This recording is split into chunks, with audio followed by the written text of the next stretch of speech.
Hello everybody and welcome to another Genshin live stream. How's everyone's wonderful Thursday? Hello Edit Gamer. I hope you're having a wonderful day. That will become even better if you're going to watch my live stream. Okay, today we have another Columbina anecdote.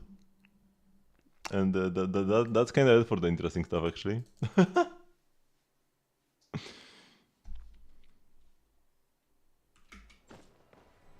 Also full resin, double artifacts.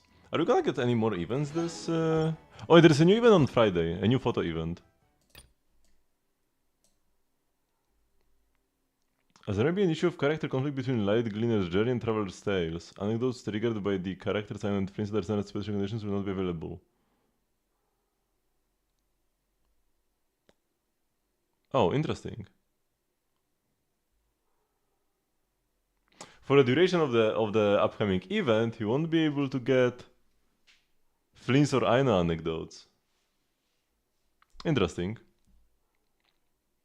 There is an issue where my Princess hand model would display abnormally when jumping. I should be able to show this.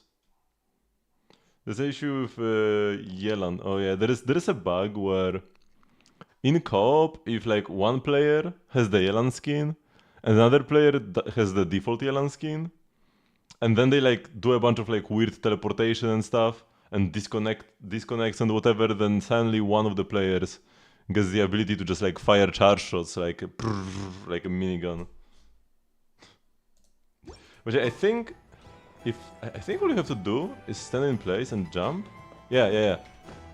If you stand in place and jump with Flints, his hands cannot get detached from their sleeves. Can you see it? The hands kind of like drift to the side.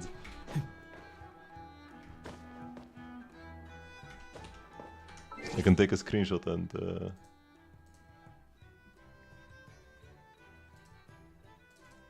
and show the freeze frame.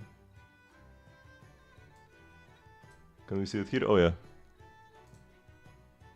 See this? But they acknowledged it super quickly. I saw this today on social media, and they already put it in the patch notes that they're gonna fix that. Oh man, this looks even worse than what I saw before. What is happening, man? This looks so painful. I mean, he's a shapeshifter. If he can turn into a flame, this is like child's play.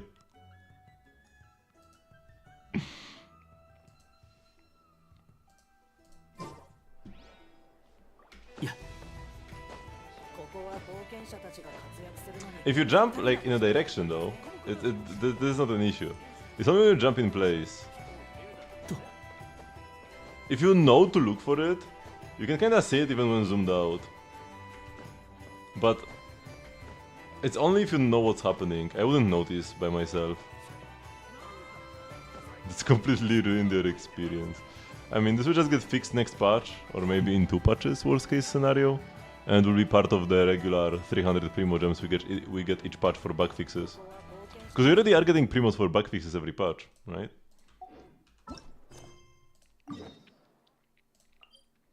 We get 300 for the maintenance and 300 more for the bug fixes, even if there aren't really any major bug fixes.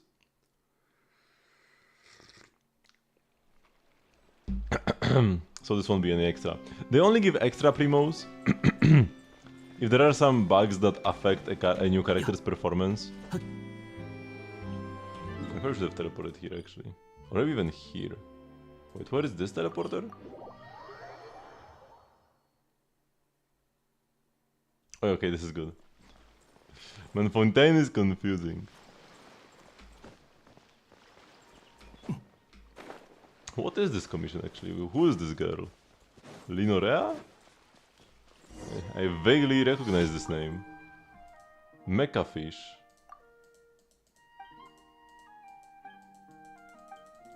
Wasn't this an event? Maybe this was a permanent quest. Which I thought...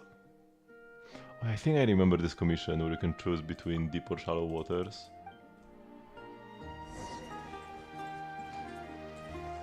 Oh yeah, okay. I recognize this.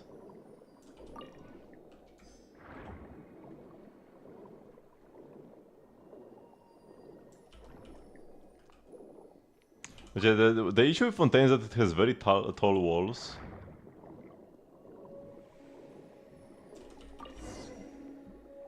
So it's hard to just like go directly where you want to.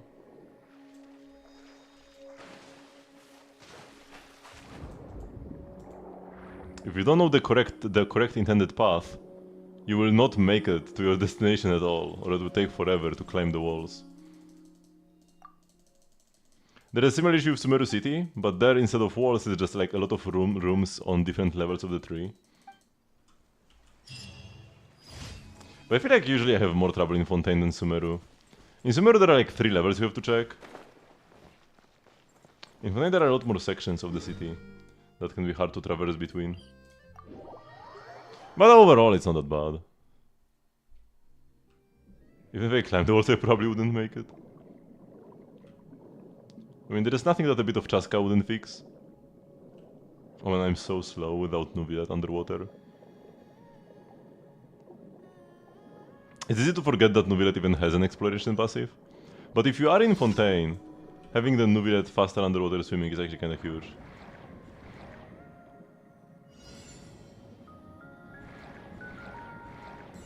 I'm running out of swimming stamina. Oh, if I let go of right click, I swim just as fast through the rings. But I don't consume stamina. Yo, that's kinda nice. So there's no point in holding right click between those rings. Doesn't speed me up, but actually consumes stamina. Man, the underwater areas are so pretty. Can't wait for the Fontaine expansion. The west side of this mountain. I didn't like expect a lot from Fontaine, cause you know when we have regions inspired by like Europe, China, Japan and stuff like that, and then there is suddenly one that's just like France. I'm like, France. But honestly, I was very pleasantly surprised by Fontaine, and especially the underwater areas. They really cooked. Some of the best underwater exploration in any game. I'm not saying that it's like the best ever, but whenever a game that's primarily like not about exploring stuff underwater, just like your regular adventure game or platforming game or whatever, whenever they add underwater levels, they're really like terrible. But this here is great.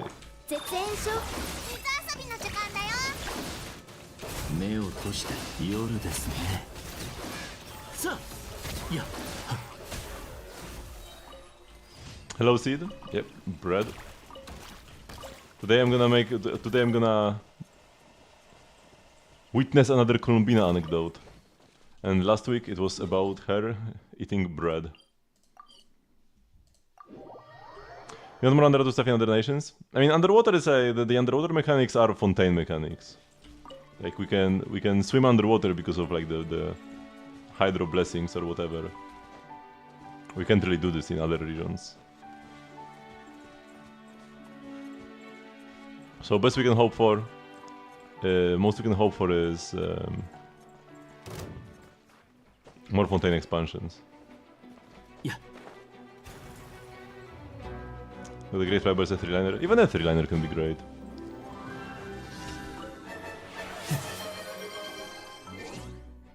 It is always a bit disappointing, but like a 3-liner that high rolls is pretty similar to a 4-liner that low rolls, assuming you have 2 pieces that all rolled like crit. Like all rolled in the good stats. Oh, there's the... Oh yeah, the flower, okay, yeah. I mean, the shame is that you rolled HP. That's the biggest shame here. Pretty good piece though, yeah, the rolls are pretty high. I mean, mid, high and low, and then 2 highs, 1 mid, low. Yeah, still like above average. And ER is also lovely. Your ER is pretty low, so the ER subs are important. Oh, we can slip through disc. What happened? Are you okay? Oh, but you are overcapped by 12 crit rate. Bro. This piece isn't even good then. Because the crit rate is overcapped and then you have 2 HP subs. And we need to get like more attack and EM. You have 0 attack substats. Attack is a great substat on flames. So, yeah, don't underestimate that. Oh wait, you don't have 4-piece Knight of the Skies Unveiling even. Oh, okay, that's like even worse. Because that means you are not overcapped by 10, you are just missing 20. Yeah, okay. I guess you are on way, that's good. You could craft one as well. But yeah, the main stats are good. Versus on 9, that's good. That much only R1, but still his best 4-star.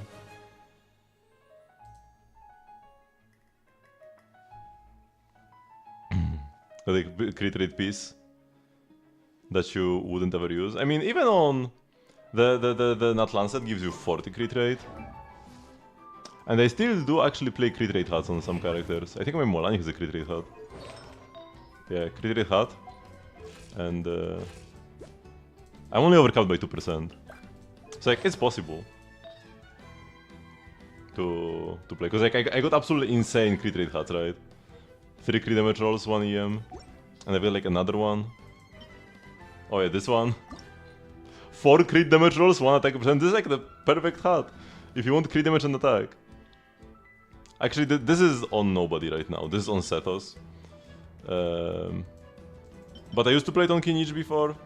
Now it didn't quite work out with the build recently though. It probably would be a good off-piece on somebody. But I haven't gone through like all my characters to check.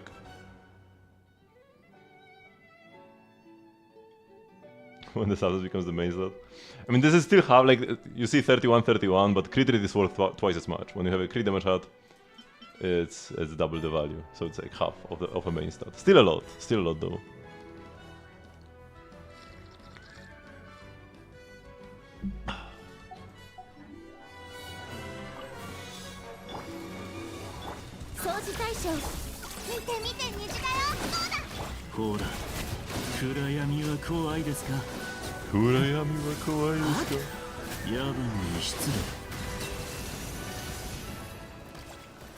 Man, Flames farms so much aura. Daily commission rewards. Okay, let's get it here. What the highest crit rate slash damage you can get as a substat? As a single substat, it's 7.8 times 6. Because you get to like 1 roll initially and then roll into it 5 times. And yeah, crit rate is just half of that. It might be like slightly different due to rounding, because like 2 crit damage subs are not 15.6 but 15.5. Because the crit damage substat is like 7.76 or something. And just like rounds up, but then it rounds up, but under the hood it still has the true value. So then when it adds 2 together, the rounding might be different. You can go artifact stats, I think. Main affix, minor affix.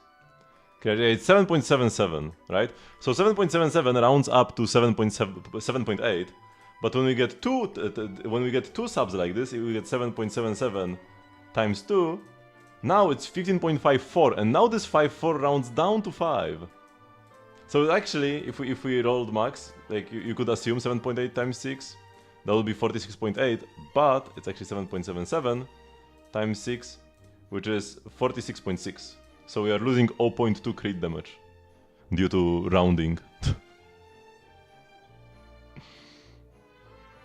And then the crit is like half of that. So we 23.3. Rounding sucks. I mean, it's more like it's not like we are losing crit damage. It's just like you would think you would gain some because it rounds up when it's a single sub, but actually you don't gain anything. So it's just, it doesn't like take away anything. It just fools us a bit, maybe. You know, affects our expectations. 5.4. I mean, for crit damage it's 5.4, 6.2, 7 or 7.8. And crit is 2.7, 3.1, 3.5 or 3.9.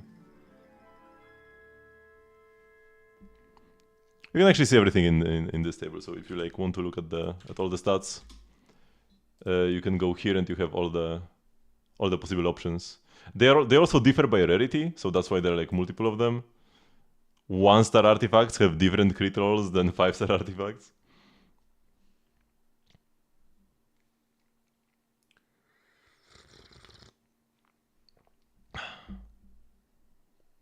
You're too impatient to wait another 12 days.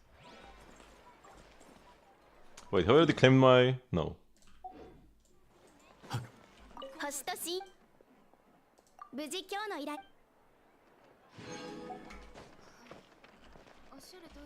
I could also craft something, but let's first go spend my resin. What's the highest crit rate? 23.3. We just calc that.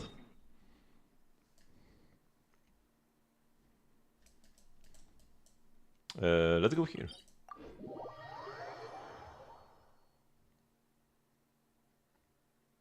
We still haven't gotten any decent sands.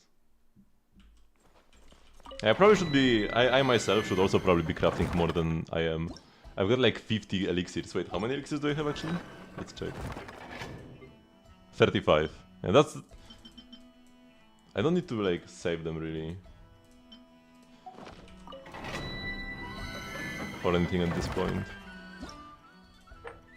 I'm kinda interested in what Durin's gonna do and what set can Durin play. Because Durin is unlikely to play on any of the new sets.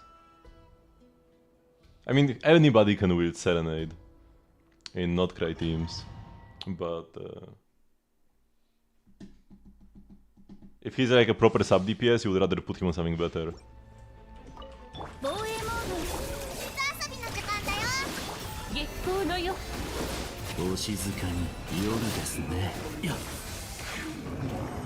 Zoom in so fast.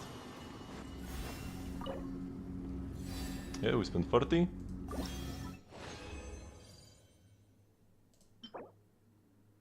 EM Goblet?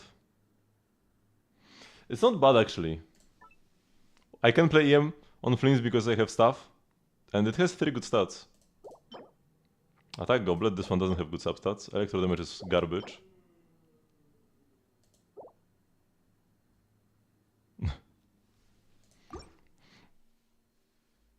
You always get the Silken Moon. You just gotta actually want to farm Silken Moon and then you will get the other one.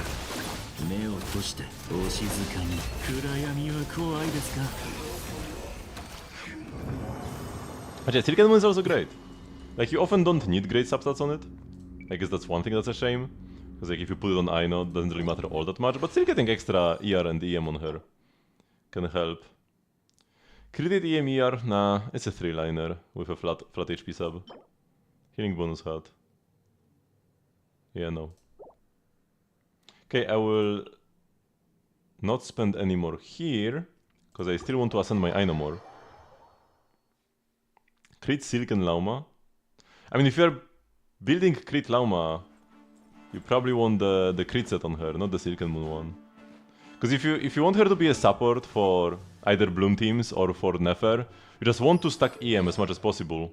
Because one of the main ways in which she supports Bloom teams and Lunar Bloom teams is through this Bloom damage increase and Lunar Bloom damage increase, which is scales with her EM. So it's kind of like Shenhe quills, right? You don't build crit on Shenhe, you just stack attack on Shenhe, because Shenhe gives you additional damage scaling with her attack, and Lama gives you additional damage scaling with her EM.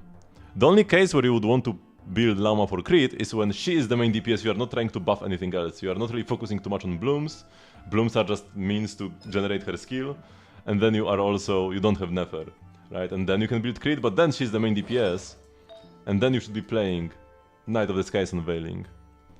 Playing a lot of crit on Silken Moon, kinda pointless. Now, you can go for some crit substats, especially if you are playing Hyper Bloom, because like in a Nefer team, you cannot even hold your skill with Lauma, because you just don't have enough Verdant Dews. You can maybe sometimes, if the boss is like has a phase where they are like immune to damage, and you like are just waiting or whatever. But I guess if they are immune to damage, doesn't matter if you can press it. But yeah, in an Nefer team, you don't even hold your E, so you don't even get this damage. There is no damage in a Nefer team. In a Hyper Bloom team though, yeah, she can deal some.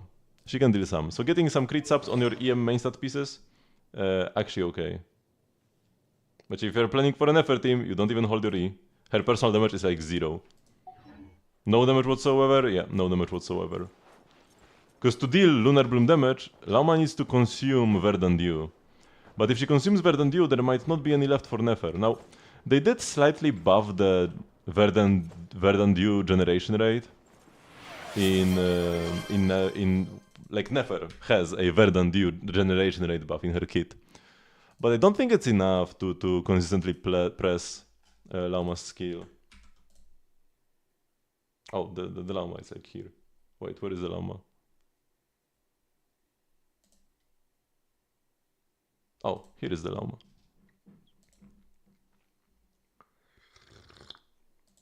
If we're on Deepwood, Deepwood is perfectly fine. Because like, you need Deepwood anyways in your team. And you need Silken Moon anyways on your team as well. The one reason to play... The one like pro of playing Serenade is that she can actually make use of the 2-piece ER. But she does not make use of the 2-piece Dendro damage whatsoever. Even in like Bloom teams where you can hold your E, Dendro damage doesn't affect her damage, because, you know, Lunar carries lunar damage, not affected by damage bonus. So, if you have like Nahida and Lauma, one of them needs to play Deepwood, the other needs to play Silken, then putting Silken on Lauma is better, because Nahida at least can benefit slightly from the Dendro damage bonus, even if not much. But yeah, level 90 doesn't really matter much on Lauma, especially once Never comes out, because her personal damage doesn't matter, and none of her like buffs scale with level either. She doesn't do reaction damage or anything. Like, she triggers the blooms, but then either you have Nefer who consumes them, who prevents them from popping, or you have Hyper Bloom, or in Nilu teams usually it's gonna be a Hydro character who generates the blooms then. So her level is kinda whatever. But skill levels do matter. Both the skill, this is Elemental Res Shred, up to 25% if you level it to 10, and then this, the extra EM damage increase, so both skill and burst are very important. Eternite Spindelute, the GOAT, one of the main reasons why pulling for her Sig was not really worth, because this weapon is just so good. And yeah, EM. Yep, EM and also ER. ER does matter, especially in Nefer teams, because in Nefer teams, you really need that burst as often as possible. In Bloom teams, if you just cast it like slightly late, it's whatever, but in an Nefer team you need it every rotation. The damage increase is like tremendous. Lauma is like 30% or even more extra damage for Nefer, and most of it comes from this increase, because this is lunar damage. Like, because like the Lunar Bloom damage increase is lunar damage, which then gets multiplied by Nefer's EM Lunar Bloom damage multiplier. And she will have like 2000 EM or whatever, so the multiplier will be enormous. So you might need a bit more ER. I'm not sure exactly how much you will need. This might be okay, might be a bit low. Maybe we'll need ER Suns, but I'm not sure myself. We need to wait for Nefer to actually come out. But in Bloom teams, you can on-field her a bit to catch more particles. Also, you just... In Bloom teams, this doesn't matter all that much. I mean, it still matters. It's still good, but it's not as big of a deal to get this increase. So, like, bursting slightly late in a Bloom team is fine. Is she worth double crown if you're not playing for Nefer? Probably, yeah. If you want to max out your Bloom teams, those are actually good talents. They actually do matter. Is that a good ult for Lauma in a Nefer team? Not really. I mean, because like, Nahida is a decent character in Nefer teams, but you can't really replace Lauma. Like, if you don't have Lauma, you don't have Lauma, and that's it. There is no like replacement. You just have a holder. Because for Fleens, you kinda have Inefa replacements, because he needs an Electro character in his team. So if you don't have Inefa, you play like Fischl or Ororon or Shinobu. But for Nefer, if there is no Lauma, I mean, you have to play a teammate in that slot, but nobody even comes close to what Lauma provides. Because it's not just about having another Electro, or like another Dendro. Nefer doesn't really need another Dendro. Now, you often will play another Dendro, because characters like Nahida or even Kolei can provide EM buffs, which Nefer likes.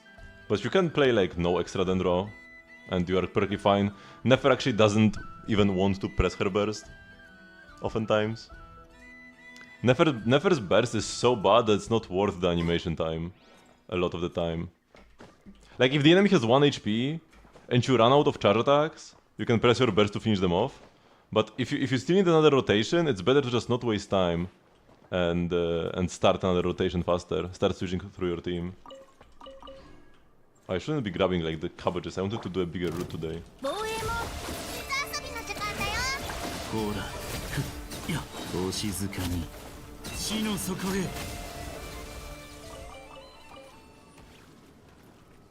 Vizuda Field? Where is that? Which area is that?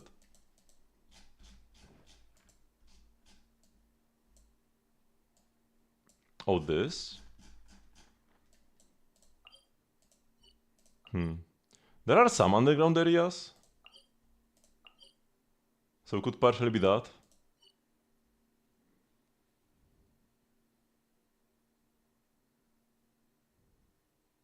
If there's something underground you would know. Also, I'm pretty sure this ruin, you can like... Have you done the Aranyaka quest? Because like, these here are ruins that have like some rooms inside, I'm pretty sure. And chests in them. Oh, that's Vanarana? Oh no, Vanarana is separate actually. Also like this entire mountain, I'm pretty sure is also Vizuda Field.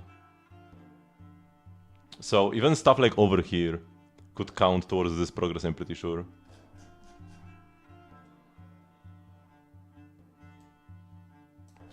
Or maybe even like stuff here. This could also be the field. Because the nursery is just this little part, that's for sure. Vanarana is just this little part. The forest is mostly stuff here. And the Ashavan realm is also like the rainforest. So everything here in the middle, even possibly including part of Sumeru City, that's like Vizuda Field. All of this can be Vizuda Field. So explore from the desert all the way to like at least this river. How's my Flints build looking? Actually, what I should do is put Flints on my showcase. Who are we kicking out? Who's getting the boot? Yoimiya? Or Dihya? We can give Dihya the boot for Flints. I didn't really have much trouble with Sumeru, but I was also just like, I was exploring it as the areas came out, so it's always easier then.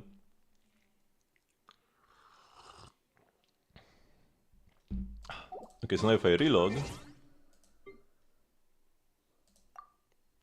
we can view it on Enka, that's more convenient. Hello, Sayonara?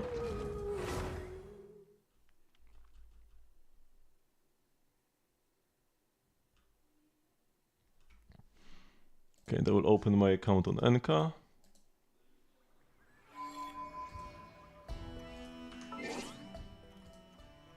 Should I save this build before it disappears? I already have some saved builds on Dihya actually. Wait, what are these? Why do I have a saved build on Dihya with 4 artifacts? I don't really think I need this.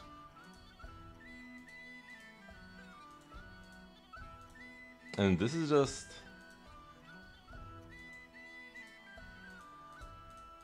like same thing. Whatever, let's just reset. Let's just refresh.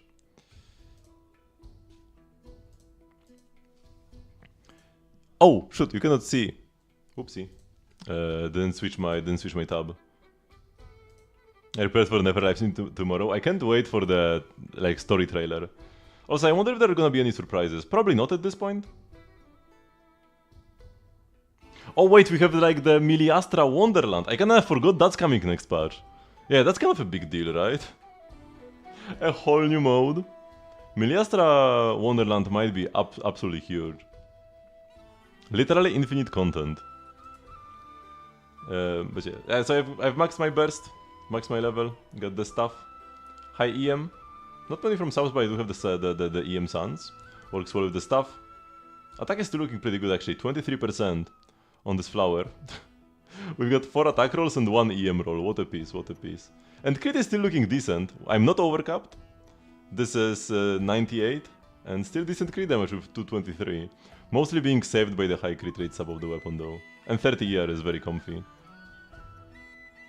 They always kinda cope for an off-piece, to be honest. Oh no, it's fine actually. It has 5 rolls in the good stats. It's just a shame that it low rolled all the ER. It's low, mid, low, low. This could be like 20 ER with the same rolls. Like 19.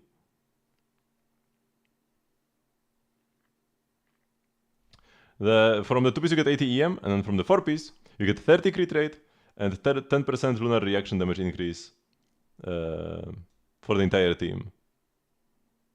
Yeah.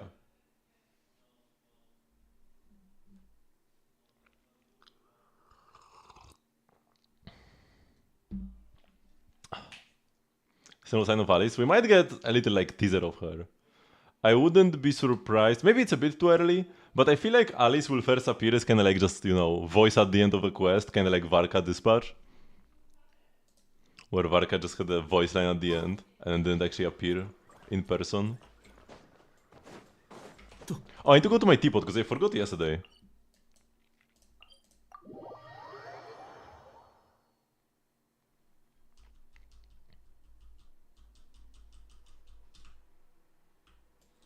So yeah, Flint is looking pretty decent. But there is definitely still a lot of room for improvement. Maybe I will craft a goblet for him.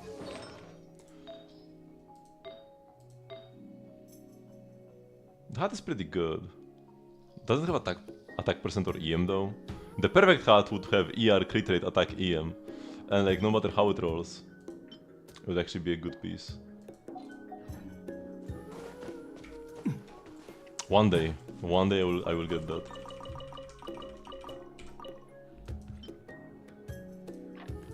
Plant lacaberries, plant silk flowers. How much crit will Llama give Nefer? I'm pretty sure it's 10 crit rate, 20 crit damage, right?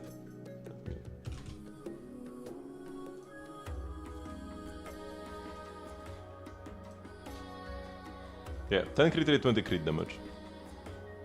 And this will not show up on your stats, because it's like only Lunar Bloom crit damage, but Lunar Bloom is all of Nefer's damage. So gotta remember when building Nefer that you need to make room for the 30 from the set bonus and then for the 10 from Lauma. That's a good point. I actually forgot myself about this. 40 crit value is quite a lot.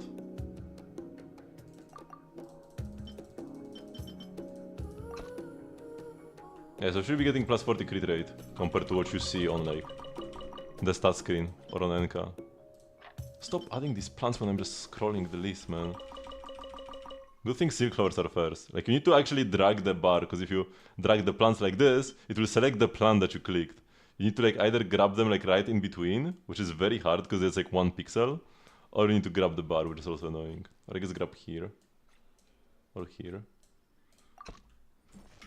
Not a good menu. Yeah.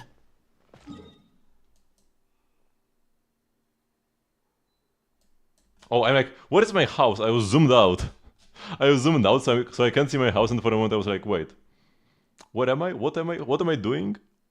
Where? なぜ亡霊を怖がる必要が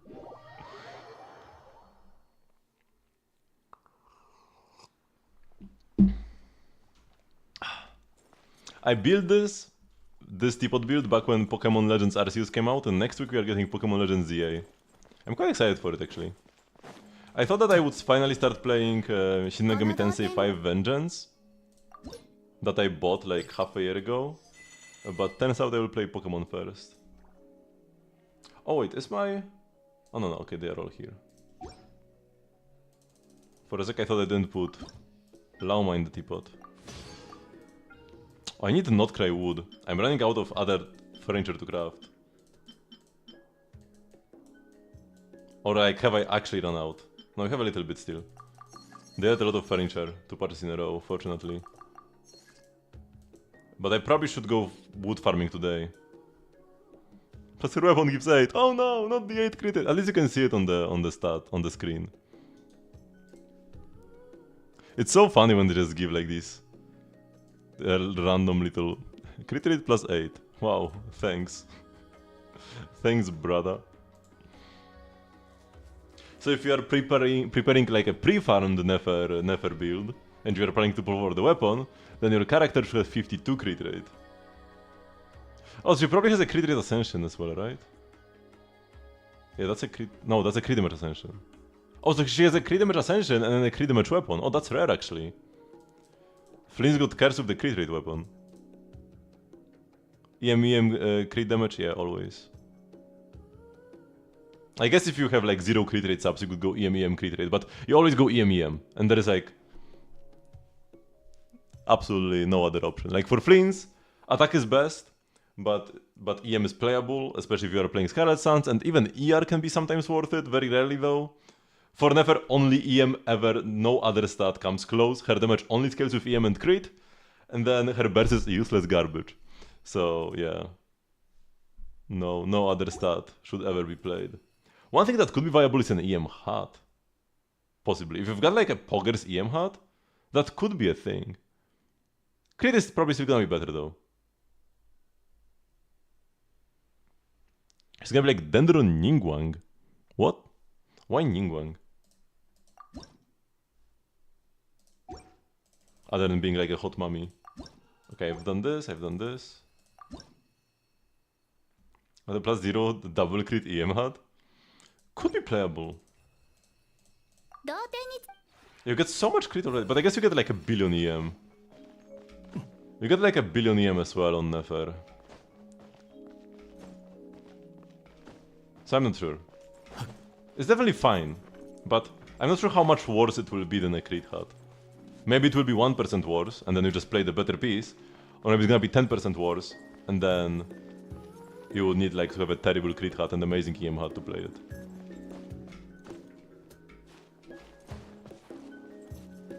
For Flynn's, you always play crit on the hat because he scales with both attack and EM. So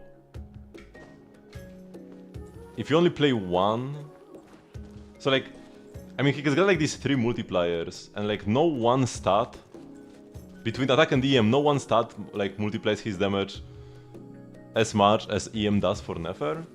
Because Nefer has like the base EM value, because for Flynn's, he has the attack scaling in his talents, right? His burst.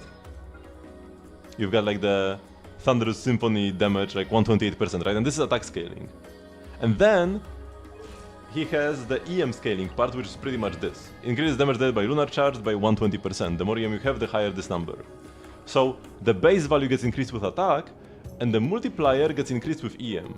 Now, for Lauma Holdy, and also for Nefer damage, for Nefer charge attacks, you've got the base value, which is scaling with EM already, this 2-hit hold damage. And then the multiplier also scales with EM. So you both increase the base value and the multiplier. So it like goes absolutely crazy.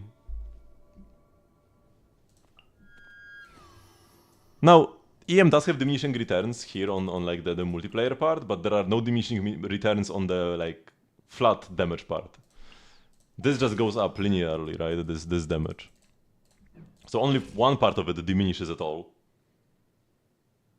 And even then, it's just like such an insane stat to build. 深淵を覗きたければ、などくらいの夜霧の中を歩むのがおすすめですよ。But yeah, you have so much of it that crit will still be great. 暗闇に引きずり込んでくれるでしょう。EM had on Silk and Moon? Probably not worth it. Cause like what, for Lauma? You have the Deepwood set, that's perfectly fine. Not worth a craft, for sure.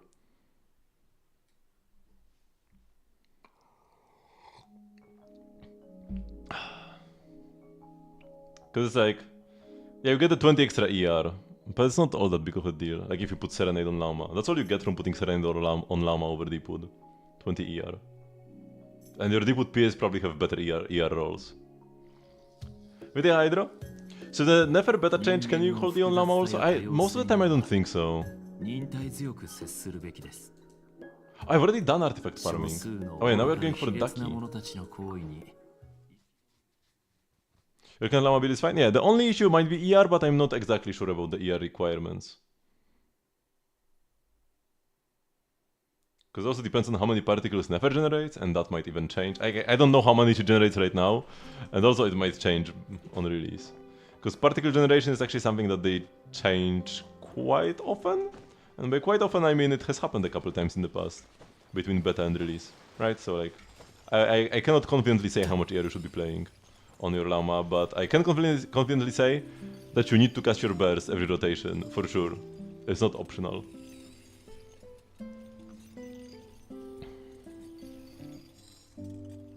You want too many characters.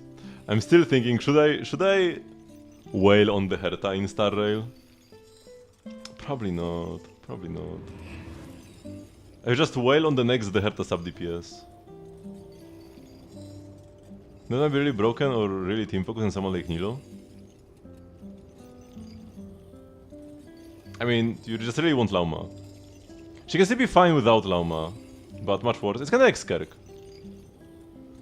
Where Skerk really wants Escoffier, but still works without Escoffier. No, she is a bit more reliant on Lauma than Escoffier is on, than Skerk is on Escoffier. But it's kinda that kind of thing. Also, there aren't really many great teammates for Nefer right now, outside of Lauma. We should get more as Notcry progresses. We should get more characters that actually can buff EM. We should get Columbina, so better Hydro appliers. And then the Nefer teams might no longer be, you know, Lauma, Hydro up, and Cope, but rather like Columbina, great EM buffers, stuff like that, and then you will be happy. Because like the best EM buffers are Nahida with her like 10-year burst cast, and Sucrose that cannot swirl Dendro, so she loses half her kit. And like we pretty much run out of good EM buffers. And both are Cope. It's also hard to fit a sustain. I mean, you will play a sustain. Usually the one of the better sustains to play is actually Shinobu. Because when you play Shinobu, she applies like a bit of Electro, but not too much. So she will not interfere with your Verdant generation. But you can get like a few quickens. It doesn't increase your damage by a lot, but it's like better than nothing. And then Shinobu heals, which is the most important part. So yeah, most like realistic most realistic Nefer teams, so with a sustain, will probably be playing Shinobu as a sustain. But she's also good though. Today's a great day because greatness was born. What kind of greatness? Or do you have like a nephew named Greatness?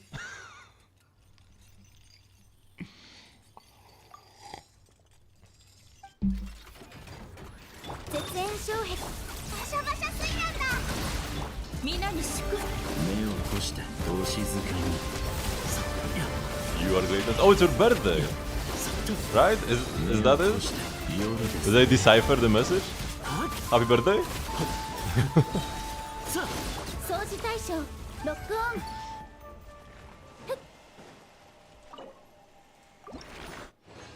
I should have checked how many of these I need first.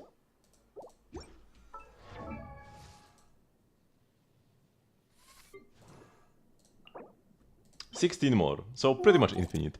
If I get 4 times 4, if I get a 4-drop 4 times in a row, which is probably like 1 in 1,000 or 1 in 10,000 chance, we can save 40 resin. And if I get 3 drops 5 times, then I will like lose 40 resin. So that's the more relevant part. I need to get 1 4-drop in the next 5 runs to save 40. And if I get 4, I save 80. Pray with me for the 4-drop.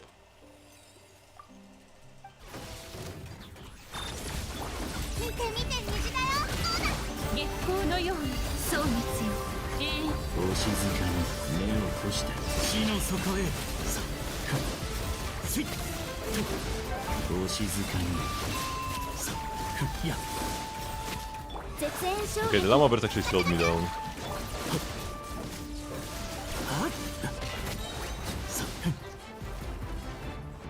Casting Llama Burst actually makes the fight slower. That's not the 4-drop. We've still got 4 more chances though.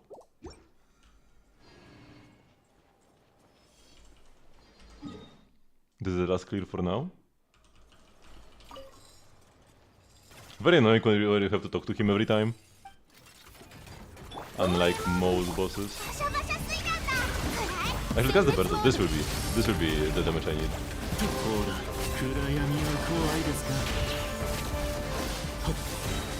I'll also just cast the big bird. Yeah, no, that was faster.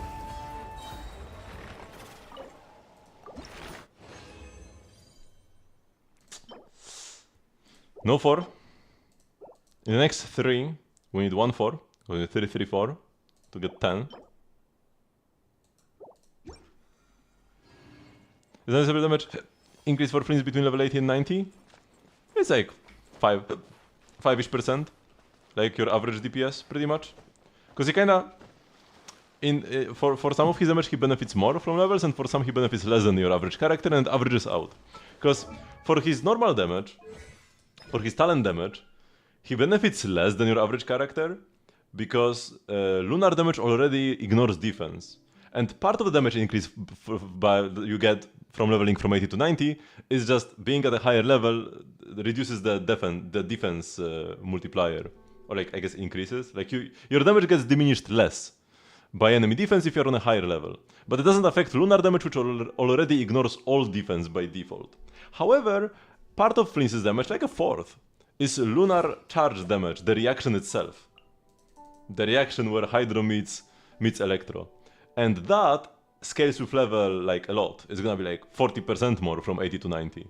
And so part of his damage benefits a lot, part of his damage benefits less than average, and on average, it's average. So it's like 5-ish%. And yeah, after you level his burst, it's better to increase his level than to increase his skill level. The skill level does less. The skill level will be less than 5% damage increase from like 6 to 10. While level will be like probably a bit more. It might even be a bit more actually. Like a bit better than average. Because when you go from 90 to 100, it's like average. But going from 80 to 90 is a bigger increase for lunar damage. For the lunar charge lunar charge reaction damage. So it's probably like a bit better. Maybe it's like 7 or something %. So yeah, it's pretty worth it. Oh, they're getting drunk on the plants. And then they give double drops.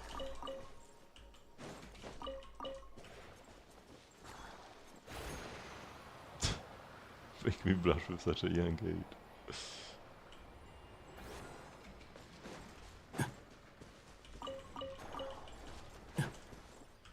Okay, so now that that's done, will my artifacts be ready? I do want to start farming more artifacts. I do want to do like the full routes that go like 150 spots. Let's actually check. It might not be up yet, because yesterday I started kinda late. Oh yeah, we should go chat with Columbina. Like the entire reason why I'm streaming Genshin today is to chat with Columbina. And also, yeah, these are not yet available. We need to wait for them a bit. So Columbina! I absolutely love the Sandrone Columbina interactions as well. I can't wait to get more of that. I hope that like all the Sandrone anecdotes when she comes out, or like when her anecdotes come out, is gonna just be her bickering with Columbina. Peak content. So let's grab the Columbina droppings. もうちょっと左。そこはもうちょっと右。うん、いい感じ。もうちょっと左。Oh, they're building something. なんだ？珍しい。花畑を飾り付けてるのか？この子たちが。この子たちって月齢？そう。この石は空爆を吸収するとかすかに光を放つの。この子たちはこれが大好きなんだよ。なるほど。それで石を床に置いて遊んでるのか。こっち来て。ん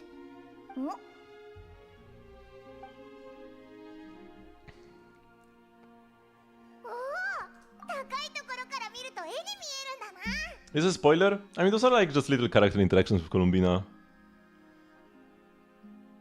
They're not all that lore heavy. If you know that, like, if you know that she is here, then you pretty much know most there is to know that, like, from these anecdotes. So not really. She's mostly just playing with her kiddos. Looks like we are a chunk short though. 石が足りないみたいだね。もう少し集めてくる。今から出かけるのか？うん。月明かりがよく届く場所があって、こういう石がたくさん取れるんだ。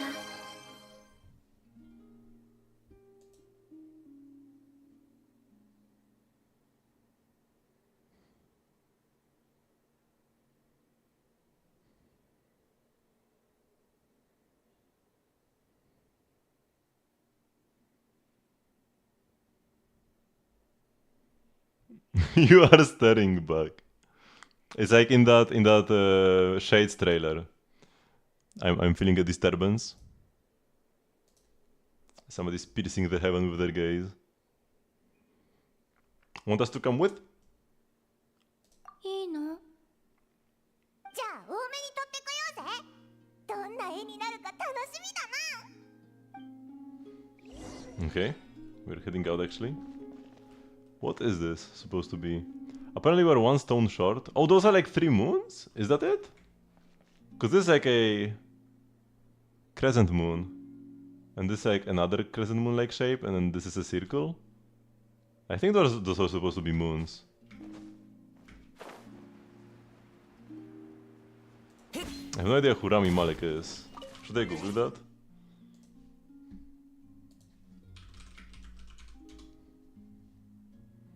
Oh, I've seen him before.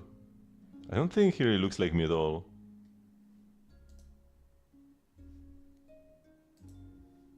Does he? No. I don't think so. I remember like people used to compare me to like a character from some shooter game. But I don't remember who that was. And like there I could actually see a bit of a bit of my likeness. A bit more jawline. I mean, you can't just get a bit more jawline casually.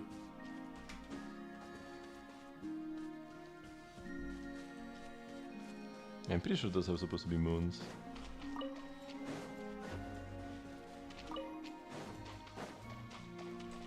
Okay, where are we heading?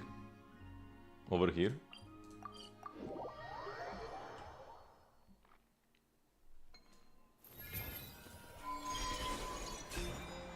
Oh, is this spot real? I think this spot is fake. As in, I don't think this is normally here. I'm the rock farmer, so I would know. Or maybe it is? No, I don't think so. I think this is fake.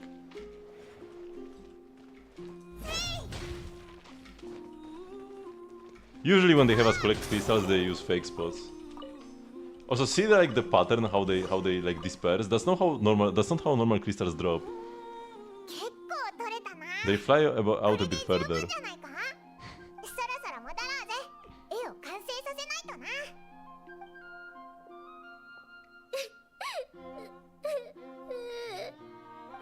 Dragon Strike, I know.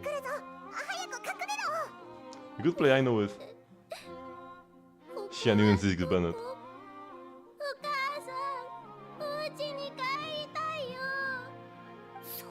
のこのやつみたいだな。迷子か？ Nah, leave her be. I will go help her. いいの？何言ってるんだ。当然だろ。蒼月の子はよそ者に強い警戒心を持ってるはず。こんな時間に頭に角のない人から声をかけられたら、かえって怖がって逃げちゃうかも。そうかもしれないけど、ほっとくわけにもいかないだろ。うん。ついてきて。え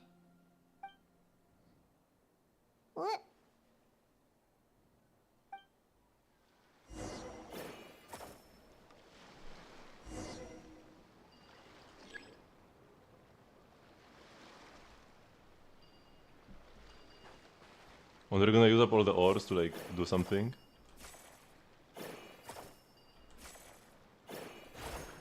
Whoops. Are there so many annoying kids in Genshin? Nah, what do you mean annoying kids? Like this little lost girl? She can't really do much about it. She's an NPC that's just supposed to be a lost girl and that's it. これはきれい。これで帰れるはず。なるほど。石を拾いながら歩けば蒼月の里にたどり着けるわけだな。Carmela says she doesn't want to be treated like a god, but she helps those all in need all the same.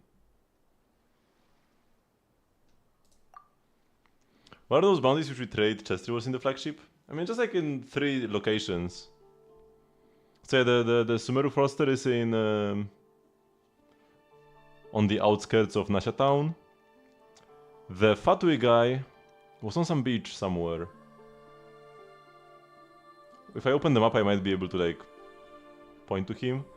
And the smugglers, I just did them while I just killed them while exploring something else. So I don't really remember where I found them. The third one I just like suddenly got it when I was doing some other quest.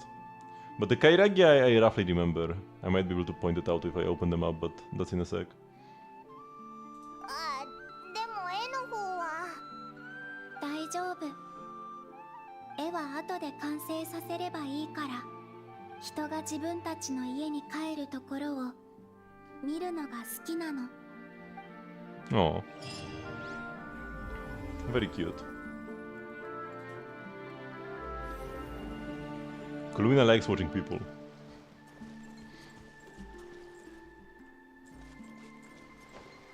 Oh yeah, and wait, what was the spot where we mine the crystals?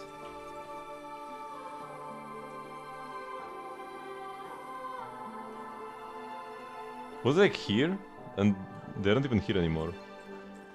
But the Kairagi was... He was somewhere on Lempo. Maybe like here? Or maybe like here? Or maybe here? They didn't mention nothing passage, so he's probably here then. Like along this line. If they mention nothing passage. He was somewhere on the beach. So you should just travel like where the water is. Like here or here. He was somewhere next to the water.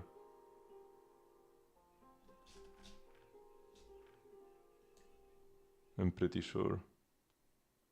You can also just Google them. That's gonna be like the easiest. Better than my not most reliable memory.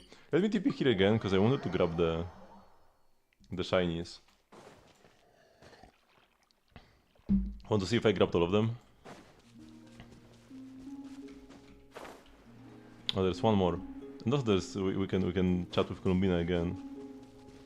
I really like the anecdotes help us like learn more about Columbina and like in such a good way. The fact that we are getting them prior to her release is huge. Because so many more people will actually like already know her better by the time she releases.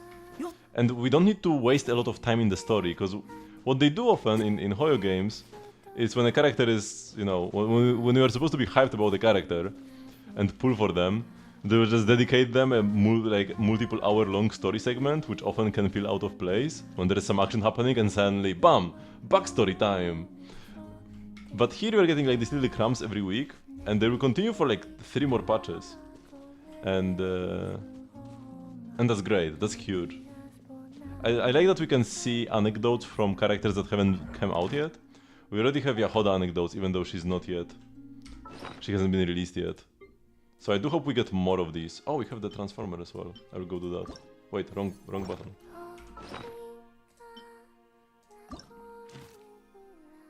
You already have Nefer and Yahoda, right? So you can get to know them better. And also Aino and Flints were available this patch, even though they only came out second half. Which is Mr. Lane was best? So far, I would still say Fontaine. But Sumeru would be a close second place. Then probably Natlan. Natlan had like...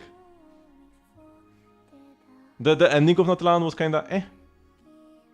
But I like the early and like middle parts.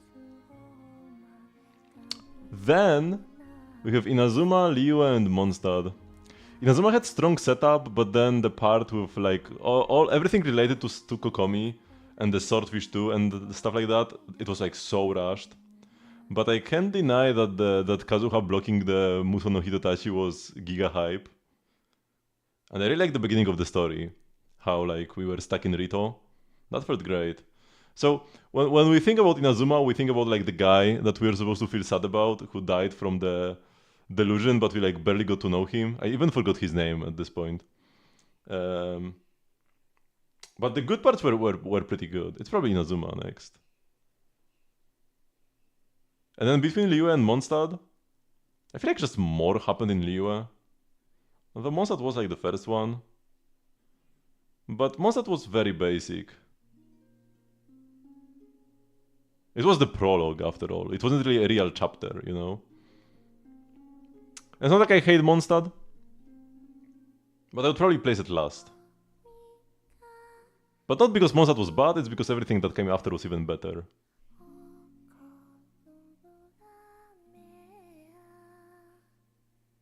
Yeah. Everyone says Fontaine, was it that goated? The ending was amazing, because once again, people remember the endings. So that's why people would rate like Natlan lower, even though it had like solid setup, but then the ending was kinda meh. And then Fontaine had like a dip in the middle when we were in the prison. But the ending was so good, man.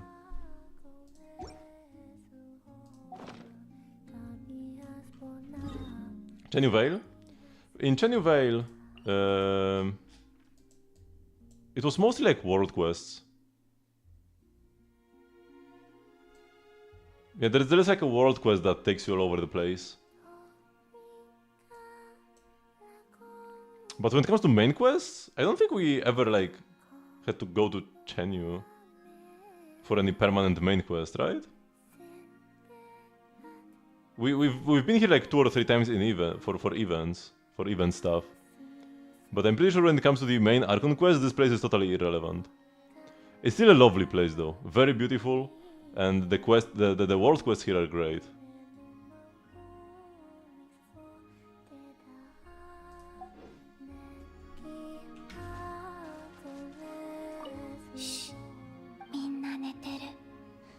This is so cute, man.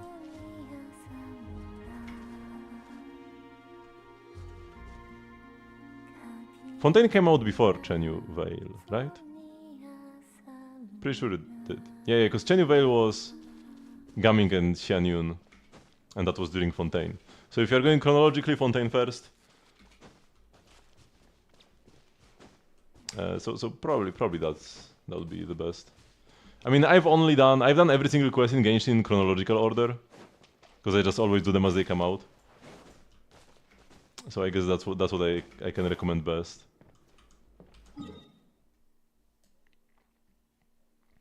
Okay, let's gather some rocks, probably.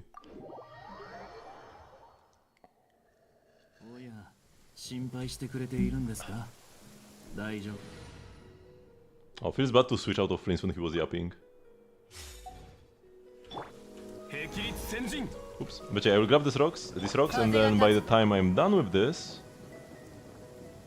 I forgot to grab these guys. I knew I was forgetting something last time. By the time I'm done with this, the artifacts probably will have respawned. I will also want to go to some other areas to grab some more pieces. Although I might still need to like learn more about them first.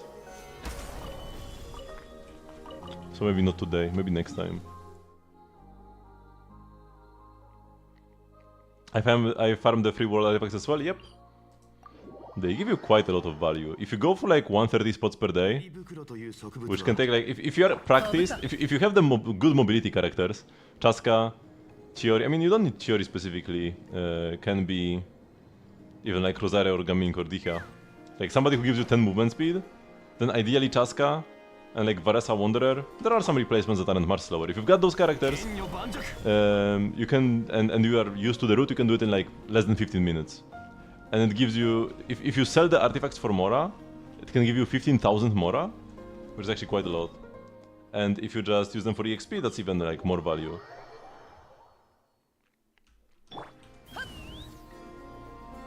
if I was, like for example right now, if not for the fact that I'm streaming, I would not be farming artifacts. Oh, this spot is, oh no, it's here. Because right now I'm like playing Silksong mostly, so I would like finish that first. But whenever I just feel like playing some more Genshin, but I've already done all the quests and stuff, that's when I go farm artifacts. Because sometimes just being in Genshin, I mean, all the time pretty much for me, being in Genshin is just good vibes, you know?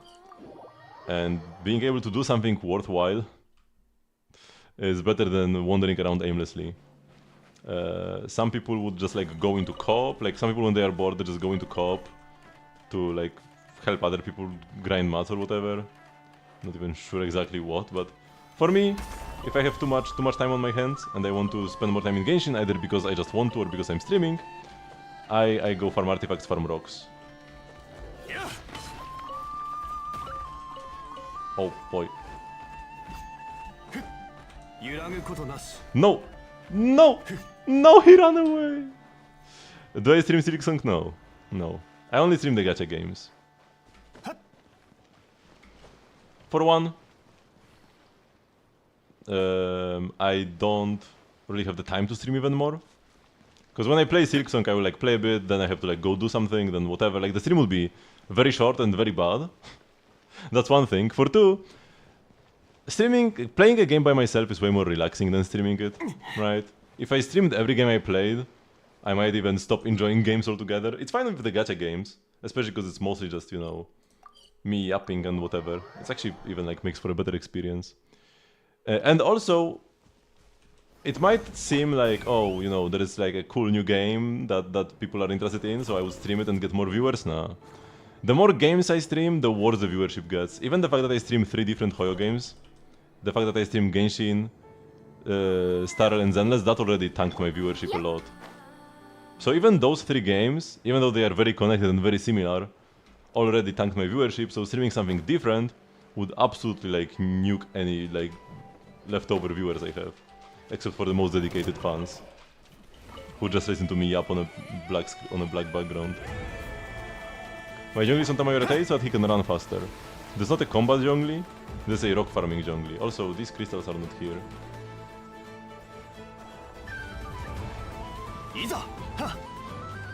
So he's on Tamayurete because I can use this and run faster.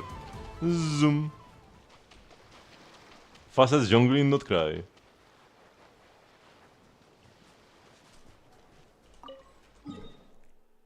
But yeah, it doesn't really matter, I could play a 1-star weapon. You stress me out? Nah, it's not that you stress me out. It's just, you know, if I'm streaming, I shouldn't have tipped it here, because you actually need to like go up. Can I grab onto like this rock? Oh, maybe this actually works. If I'm streaming, I kind of have to like, you know, stay focused, stay proper all the time, you know, I can silently go rest on my couch for a bit, because it's like, it would make for a terrible stream, and I would feel bad. Like even if you are okay, I wouldn't mind watching a stream where the streamer like, you know, goes somewhere every 5 minutes, but like I would mind making such a live stream, right? When I'm live streaming, I want to give it my all, and giving it your all for like 10 hours per day, after working for 8 hours per day, that's like not. That's exhausting, right? So that's the issue here. And yeah, sometimes just like, you know, I'll be needed somewhere in the house. Stuff like that.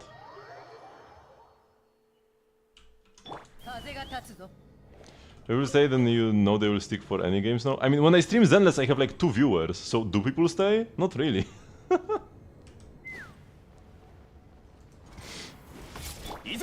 And Zenless is already almost the same thing, you know? Whether I'm grinding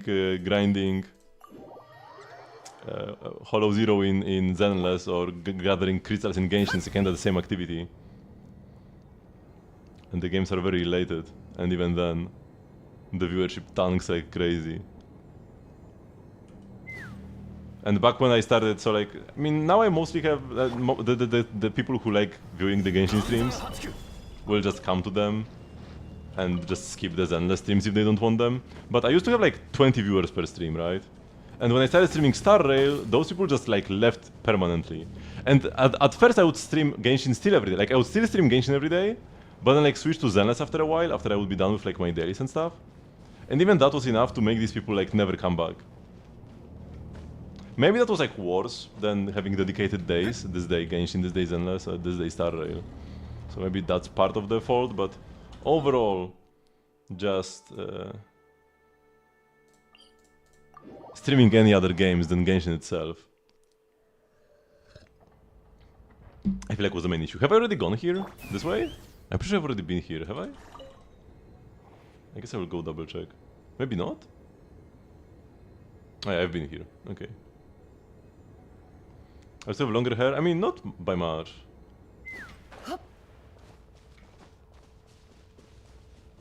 No, I'm 28. I'm not a student anymore. I'm a software tester.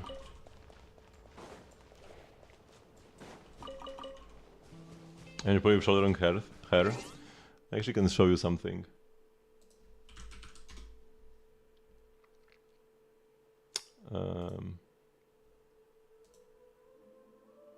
Oh wait, it's not here? Oh no, it is here. Oh my god. What is SDET?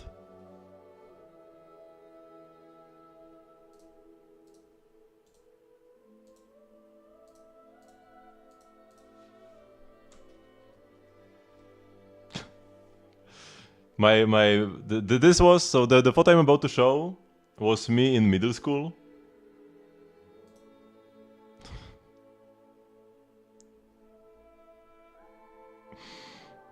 So that's the long hair Pori. Software development engineer, I guess. Maybe you could say it like that.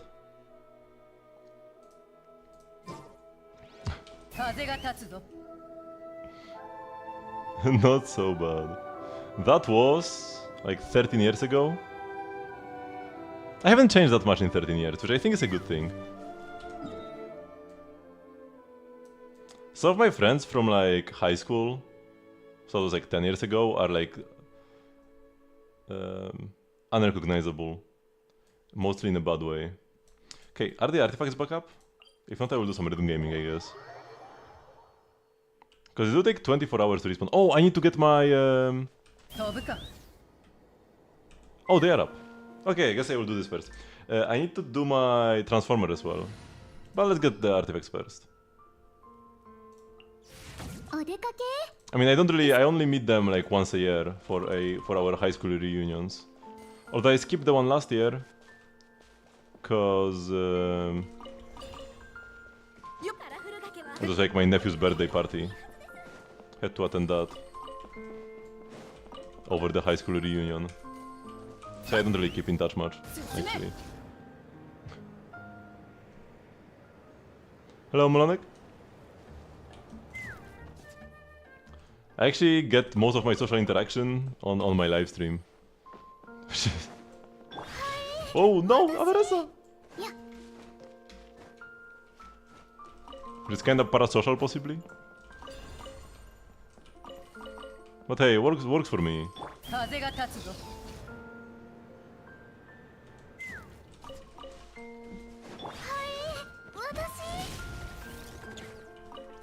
I should do a coding stream sometime. Nah, that would be even worse. Wait, is this one? Yeah, this is one spot. When most of the coding just involves looking stuff up in Google. I already don't like it when I'm streaming Genshin, I have to look something up. I always feel like it's kinda scuffed if I need to research something instead of just knowing it. And when it comes to coding, it's gonna be like 90% looking stuff up. And sometimes even very dumb stuff. How do you declare a list again?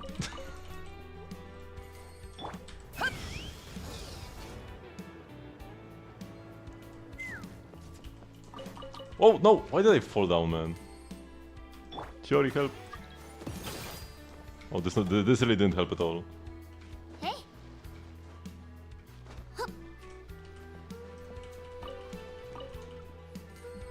Okay. Almost max level and land, now starting not cry.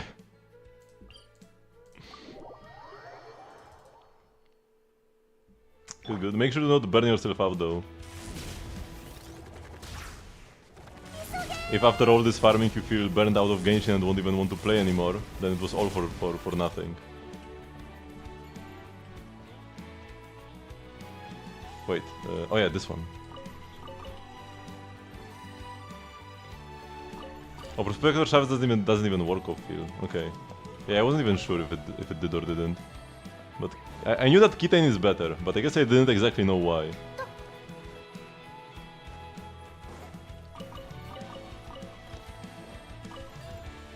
Wait, does it? It's weird that it doesn't.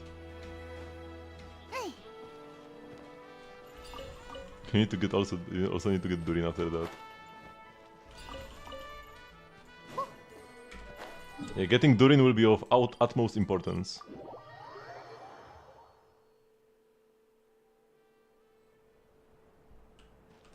Yeah.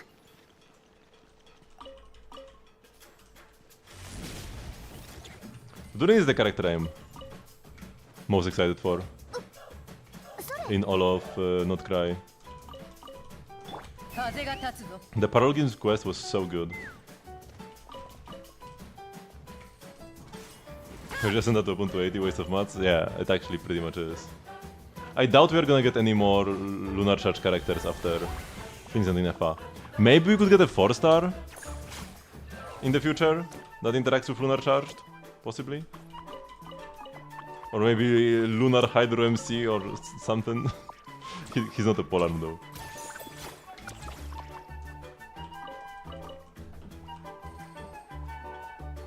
But yeah, you're unlikely to get much use out of the weapon, to be honest. You love playing as the Asha? I kinda hate. I mean, it's fun when you just are exploring the resort for the first time. If you're doing this every day and trying to gather the artifact spots efficiently, they are so like annoying to control. They are so like bouncy and floaty, and it's impossible to control properly where you want to go.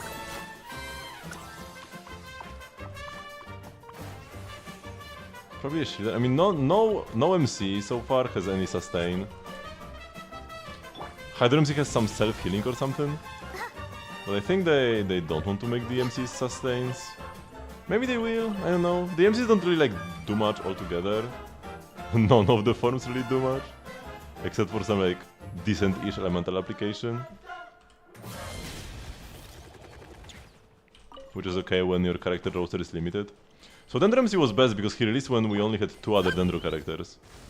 There was Tinari, who's a main DPS on-fielder, and then Kolei, who's just Dendro MC but worse. Okay, so should I go over to Fontaine now? I'm not sure how many spots I'm supposed to get, but there is a spot, I think you go here. To the Institute of National Philosophy.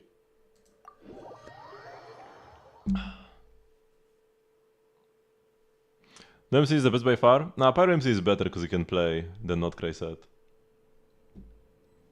Okay, and which do I go this way? Wait, are these the spots?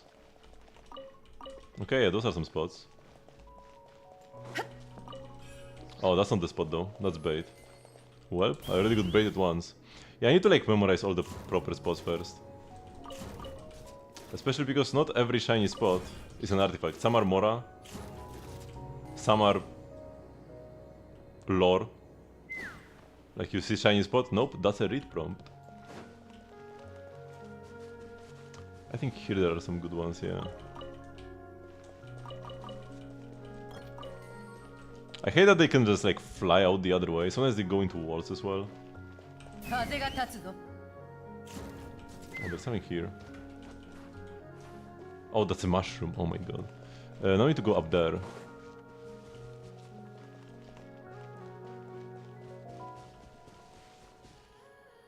You don't guess that you would just take away any element? What do you mean by that?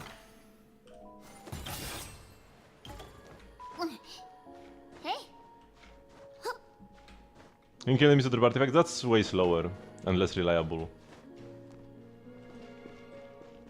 And there are also some limits on it, so you can just like go infinitely.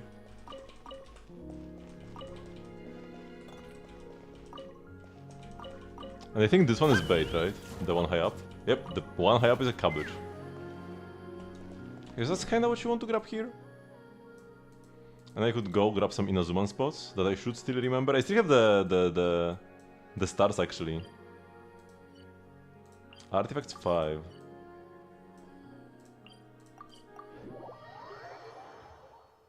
Know how many primos you can get from Notker Exploration? I have no idea. I never really once cared for exploration primo gems. Okay, so here I think only one of those is good. I got the wrong one. This one is good, right? No, they are both rocks. Oh my god. Okay, this one. And then these two are good. Yeah. And then we fall down.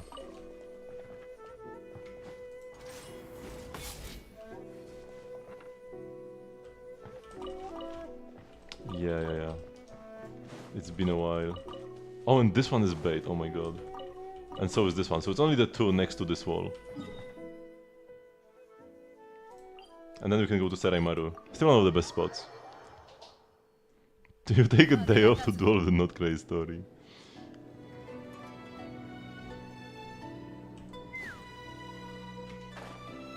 Wait, before I jump into the ship, there are also some artifacts like outside of it. I don't remember where though. I guess I'm just going into the ship. Wait, how do we even enter this place? Through here? Oh yeah, here is an entrance. Okay, and here there is a bunch of bait as well. But I don't really remember anymore. Okay, yeah, these are bait. This is real. This should be real? No, this is bait. What about this? This is real. Oh my god, I need to like remember all of these again. These two are good, this one is bad, yep. At this point I'm just grabbing everything. Okay. Because I'm not gonna go anywhere else anyways. This is bait? Yes. These ones are real. And I think the spots... Oh, there are some good spots on the stairs, but these are fake. Wait, where are the stairs again? This could be real. No, it's not. Is it a floor lower?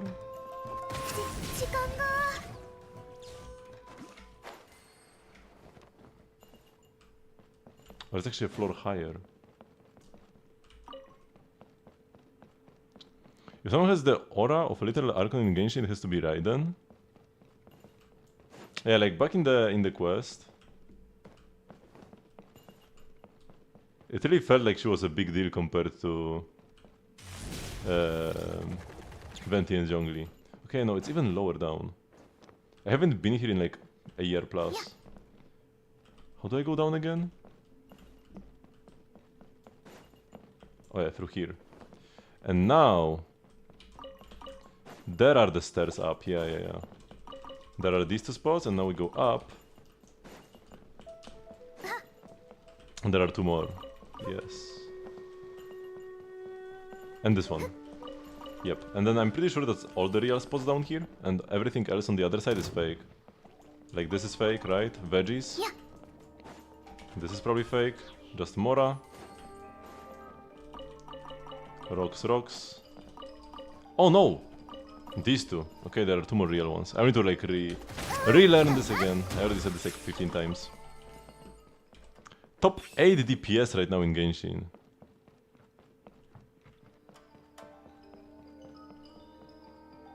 Huh. Let me go to the character archive. Definitely the top 1. The best DPS is Mavuyka. That's still the case.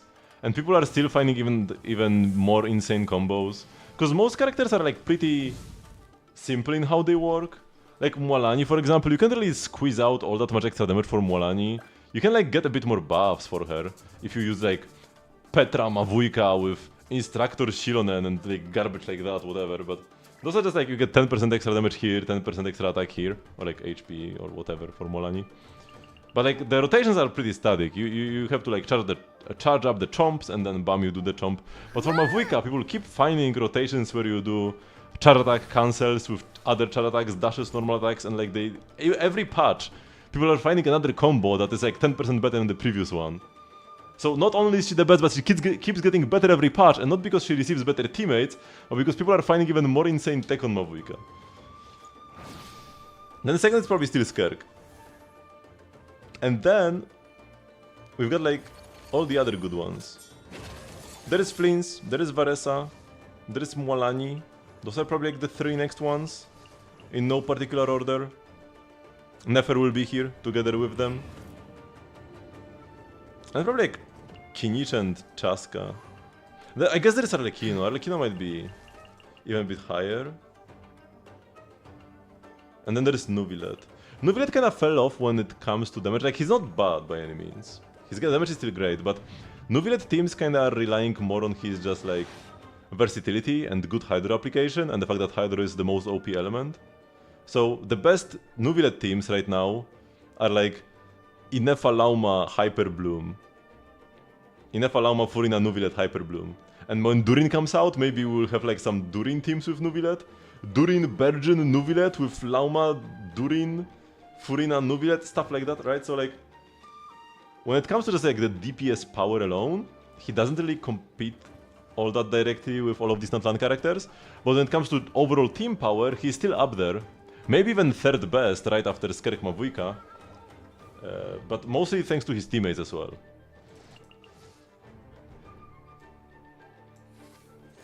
So it's kind of hard to compare him directly to the others, who are more focused on their personal damage.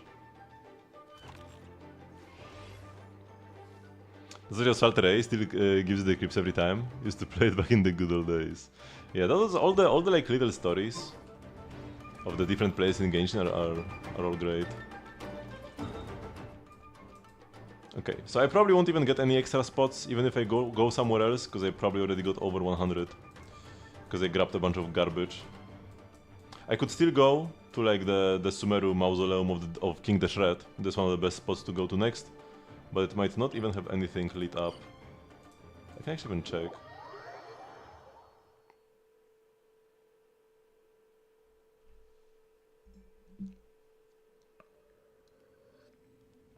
Imagine if is already best DPS, you won't do Emiya combos. Yeah, that's not really happening. Emiya doesn't really do anything.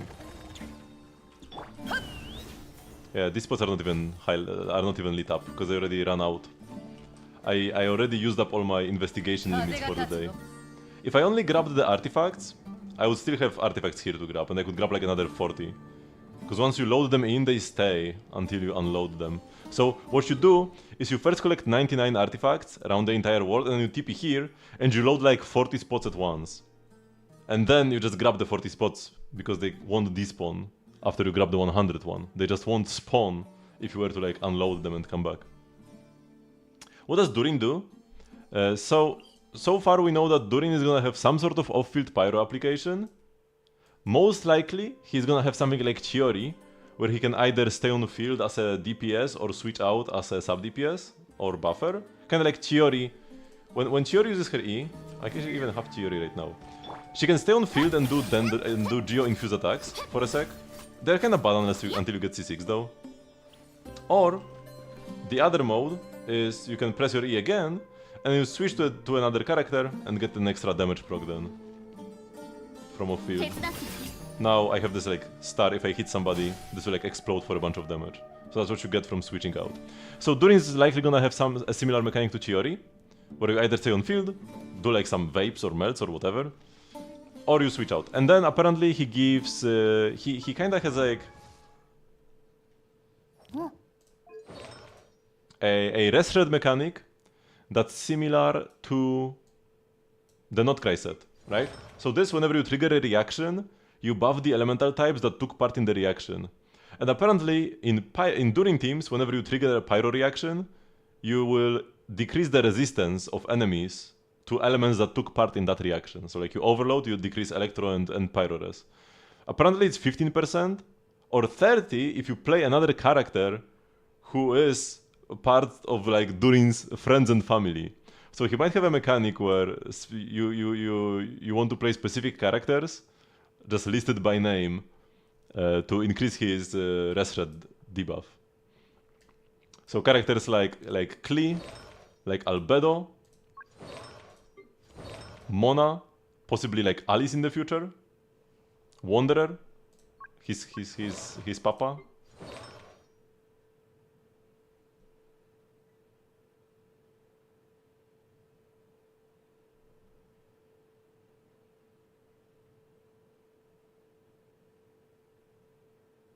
I think Notcray will power creep Natlan.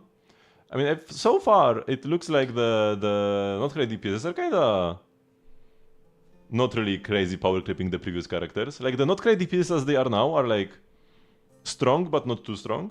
So it's like a good place to be. We'll have to see what Columbina is. Because if Columbina is a support that suddenly makes all the Notcray teams do 20% more damage, then yeah, then they will like outpower creep most of Natlan except for like Mavuika and Skerk. But it's like, you know, that's ahead of us. We'll have to see.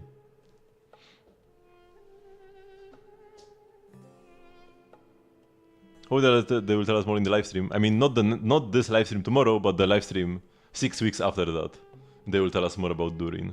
And we'll also learn more about Durin when he comes to the beta in like a week and a half or 2 weeks and a half.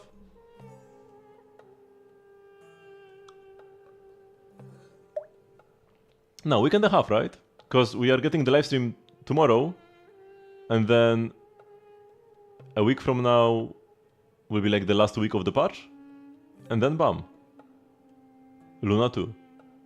And we'll get Never, we'll get Durin leaks, and we'll know exactly what he does. But also another thing that they have been doing, so a lot of people hate this, but it's actually like one of the best ways to keep old characters relevant. So they have been designing these the bosses to just be like more like very weak to certain mechanics, right? For example, this crab. This crab is like super weak to Bloom. Even if in like 2 years the Nefer teams will get Giga Power Crept or whatever, or Lauma teams, you will still be able to use Lauma to like 2-shot this guy. Even if he gets like quadruple HP, Lauma will still like 3-shot him instead of 1-shotting him, and will still clear him on time in like dire Stygian Onslaught. So, thanks to content like this, or like this guy with his Lunar Charge Shield, where Flint clears him twice as fast as everybody else, thanks to enemies like this, the older characters can still stay relevant against certain bosses in endgame. Or like those enemies are pretty specific, like this guy specifically for Lauma, this guy specifically like Flint Sinefa. But there are bosses who like are in general weak against anybody from Natlan or weak against anybody from Notcray. So that's like a form of content that can help older characters still stay relevant. They have like unique mechanics that even if they deal a bit less damage than the characters right now, or like the characters that will get released in the future, they will still be relevant against those enemies where they can use their specific mechanics to work around some gimmicks instead of having to brute force a shield with a Skerk team.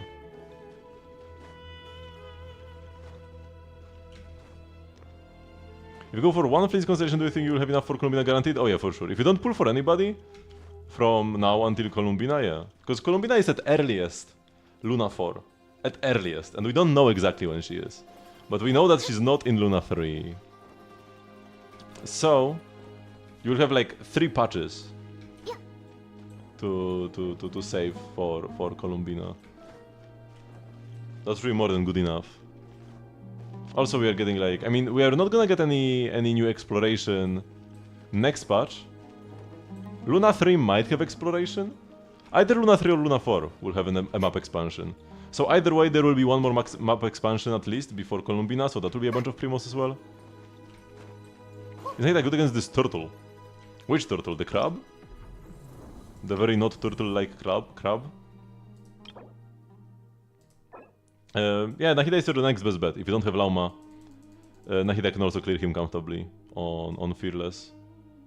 On Dire without Lauma it's kind of problematic, but on Fearless Nahida does just fine. Even with like a full 4-star only Hyper Bloom team outside of her.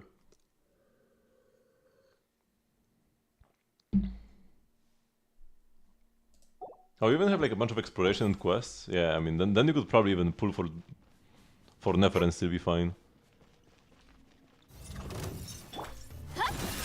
Hero Point. I really like Varesa, but I also really like Fleens. So, when Varesa gets a rerun, should I try to pull for like her weapon or her C2? Because I already have C1. I guess at this point I might as well go for C2.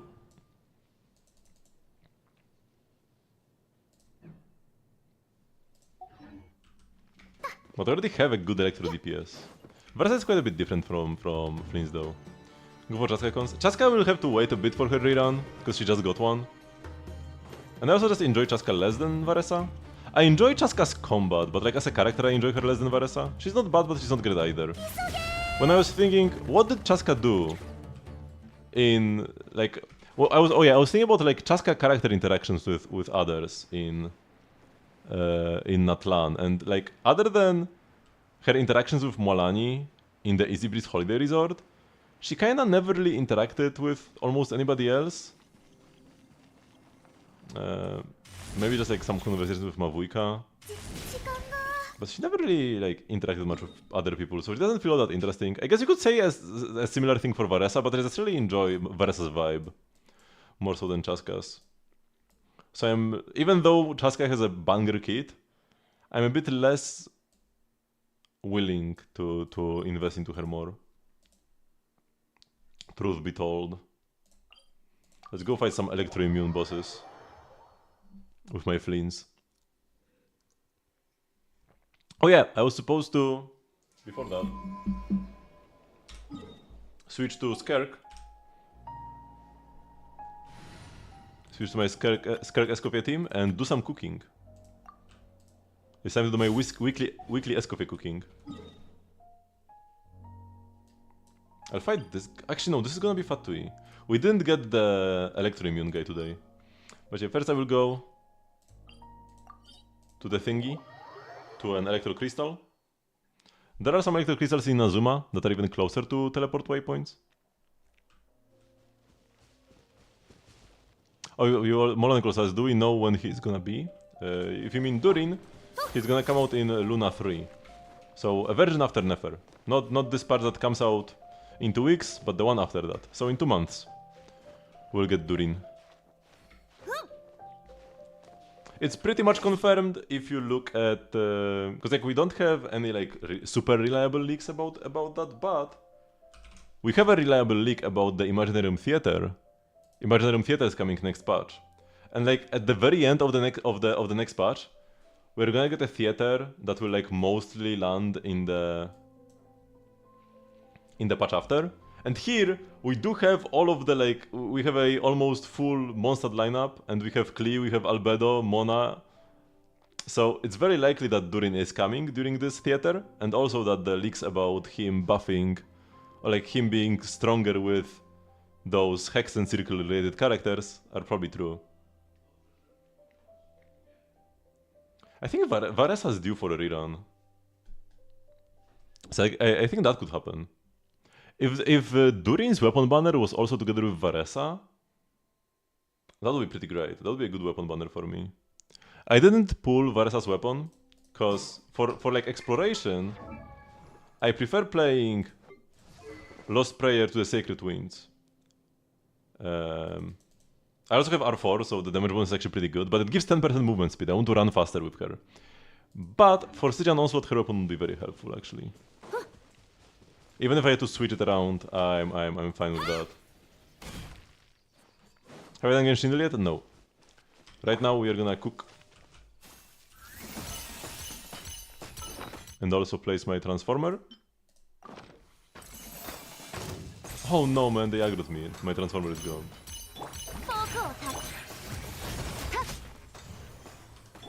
Don't interrupt my cooking session, man. Okay, here we go. Now we can put plants in it. What are we doing? Let's go do snapdragons. I've got 2k of them.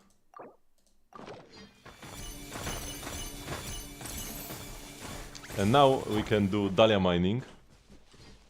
Peak content.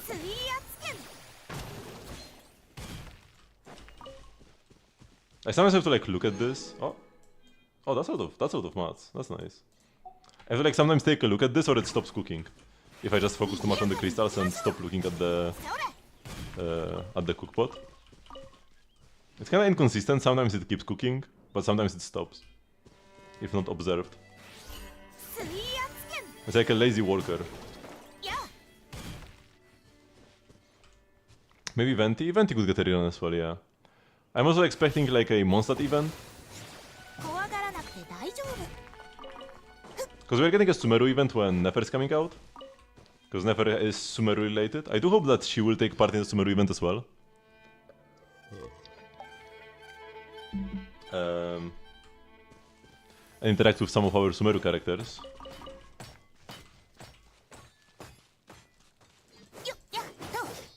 So it would make a lot of sense for the Durin banner to coincide with a Mondstadt event. Why cooking? Because it's free. When you have Escoffier, you can use her hold skill every week to get 10 food items for free, which includes some unique food that only Escoffier can make with her skill. And it's even a 5-star food item. This Gilded Hole.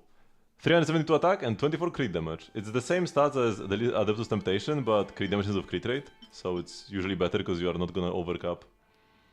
And I've got 40 of them because I just cook every week and it's free, right? It's like limited because you can only get 10 tries per week and you will usually get like 1 or 2 of them. But because it's free, I just keep doing it every week and, you know, it adds up. And there are sometimes even, we'll probably not be getting any combat events like we used to, because the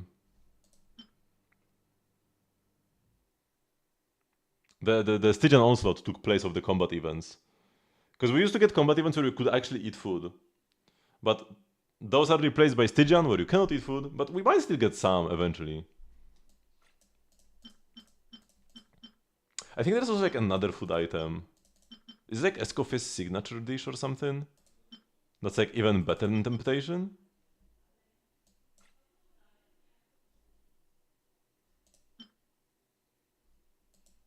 Oh yeah, this one. Yeah, Escoffie's specialty. This is actually even better than Temptation. Because it gives you more attack and more crit rate. So I guess it's better than Gilded Hall as well. But because it gives crit rate, once again you can overcap. So Escoffier is like the fancy cook, so her cooking is best. Yeah, the Gâteau de Bois. But usually your characters will be built assuming you don't get any outside crit rate, so you will be close to 100%, and then the crit rate is kinda wasted, so you would rather play the 5-star dish that's also free, and you don't have to spend resources for it.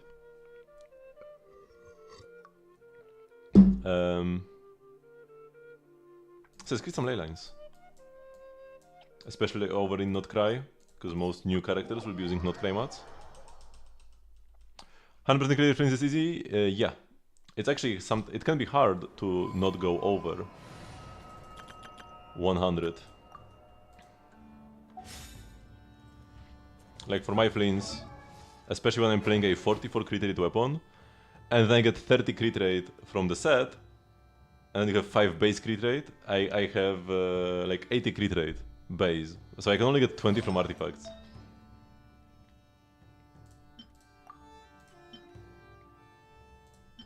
And yeah, here I have 0 crit rate, only attack and EM rolls.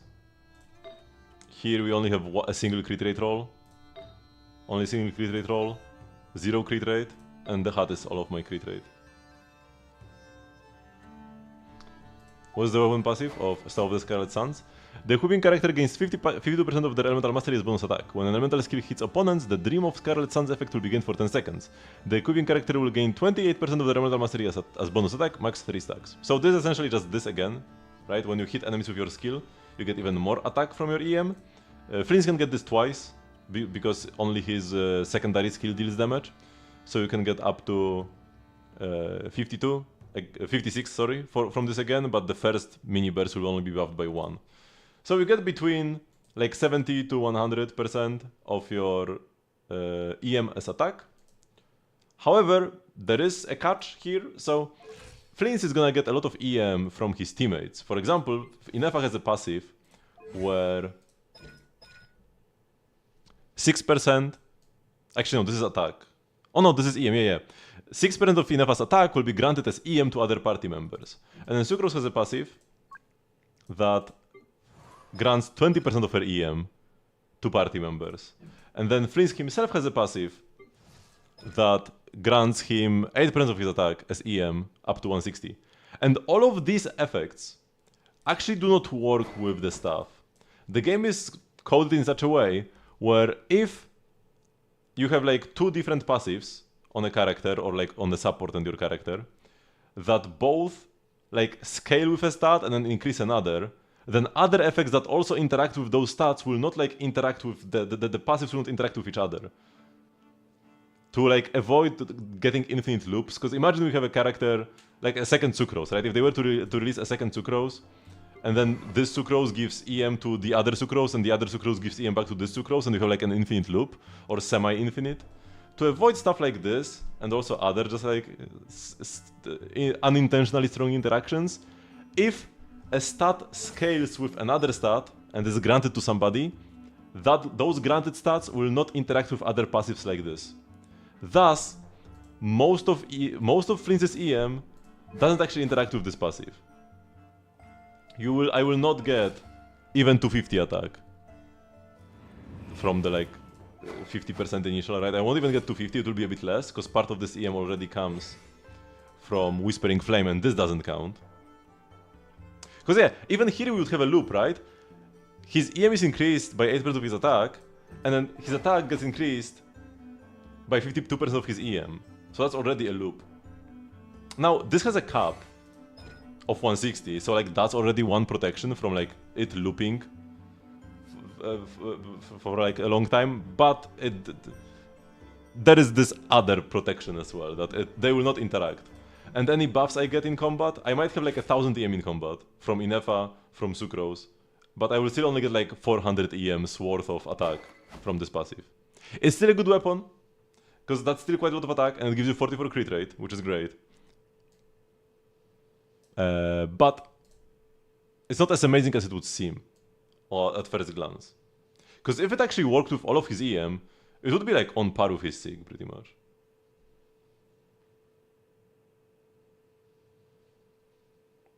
I'm not affiliated with Hoyo in any way, unfortunately. Not even as a official creator. I tried to sign up for some Hoyo creator programs, but they wouldn't take me, I'm too much of a scrub. I'm not popular enough for their liking.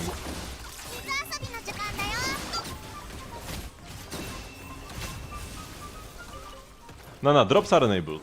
Because you don't need to, you just need to stream in the Genshin category or Star Rail or Zenless to get drops. I actually get drops in all of these games by watching my own streams. Like I have my stream preview on in the background, and then that counts as watching a Genshin stream. So I don't have to watch other Genshin streamers and I get all the Primo gems from Twitch. Which is pretty convenient, because I don't really have like the time nor will to watch other Genshin streamers usually.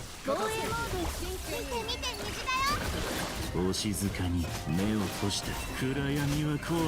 this one guy dodged my burst.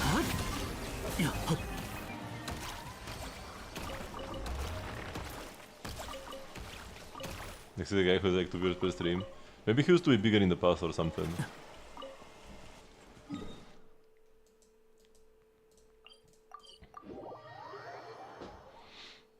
Usually Inefa is great, I do love Inefa. I'm also considering leveling her to 100 with the Ascension limit break. But she's a sub DPS, so it's not all that valuable. But it's not bad either, because she's a good sub DPS. But I don't know, it's like, it's such a big commitment. Maybe I should save this for Durin and like Alice or something. Or maybe Durin and Nicole. I'm defocusing Durin. Or maybe like Durin and Klee. What if Klee gets relevant again? What if Klee Durin is a good team? And I can play my Klee again as a main DPS? I'm like leveling her to 100 in a heartbeat. Or even Wanderer as well. Wanderer is one of my favorites. As well, so him being relevant again with Durin would be great. Nah, the level 100 stuff is actually balanced in such a way that pretty much no matter what your character does, as long as they do damage, it's just as good. So it's not... When this first came out, like, we didn't know how it would interact with reactions, because if... There's like a reaction curve that has existed since 1.0 and got adjusted a bit in the past. And if you just plugged level 100 into that formula, you will get like a 60% damage increase for bloom reactions or whatever. But they adjusted everything so that no matter what you do, it's pretty much the same kind of damage increase. All reactions, so all of these transformative reactions actually get a 15% damage bonus. Like Overload, Superconduct, Burgeon, blah blah blah, right? Aggravate Spread as well. They all get like a 15% damage bonus. By going from 90 to 100, not like 50.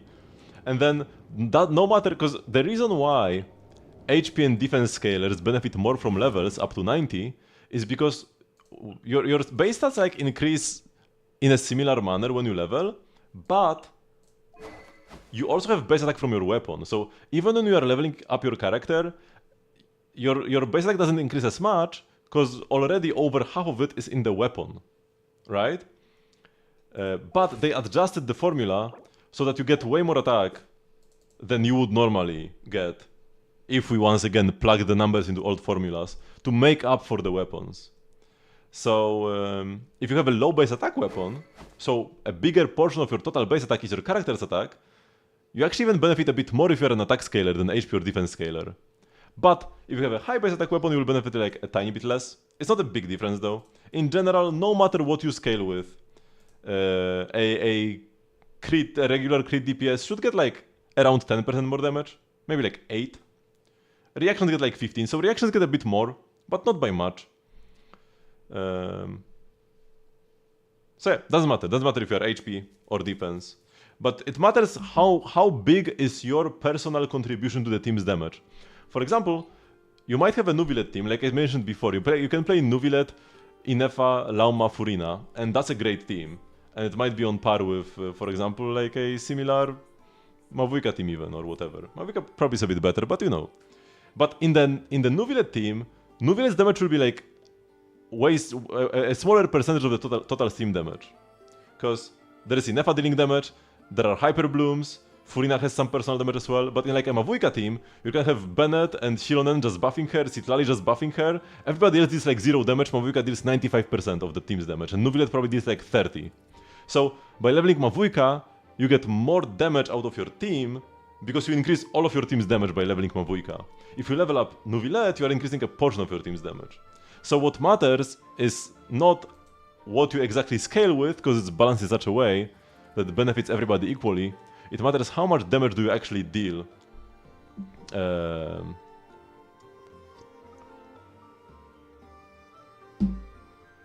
By yourself, and not through your sub DPSs. What are we discussing? Who should you level to 100? Or like how the level 100 actually like interacts with different character stats. Long story short, level up just like whichever main DPS you like the most. When base attack would be better in a Mavuika team? No. The base attack, because when it comes to the extra levels, a big part of the extra damage you are getting is actually from just being on a higher level. Because the higher your level, the smaller the damage decrease gets from enemy defense. Your level takes part in the defense formula.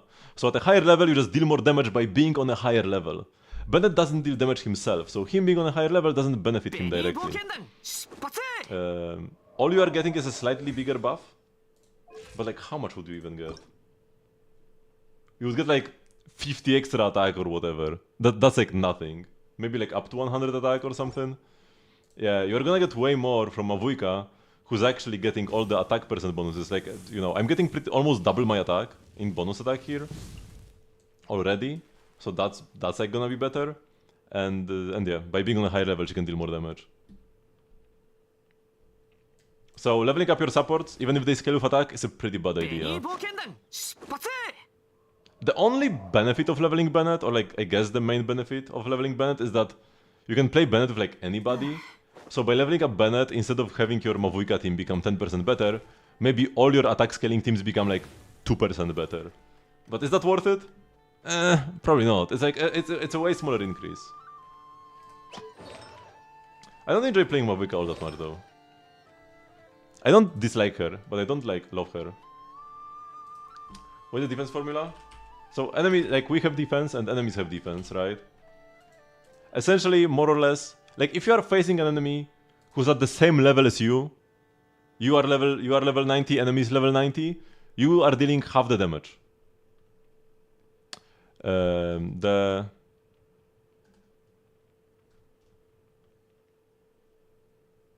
formula is like as such. So if you are at the same level as the enemy, you are dealing half the damage.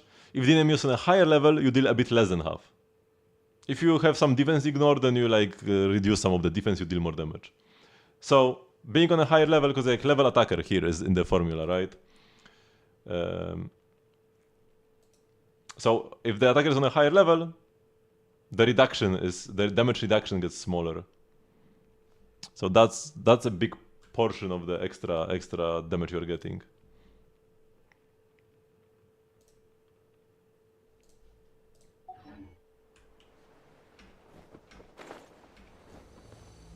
I'm done for the death shred. Melissa's death shred is fine, but that's all she does. So it's not worth it.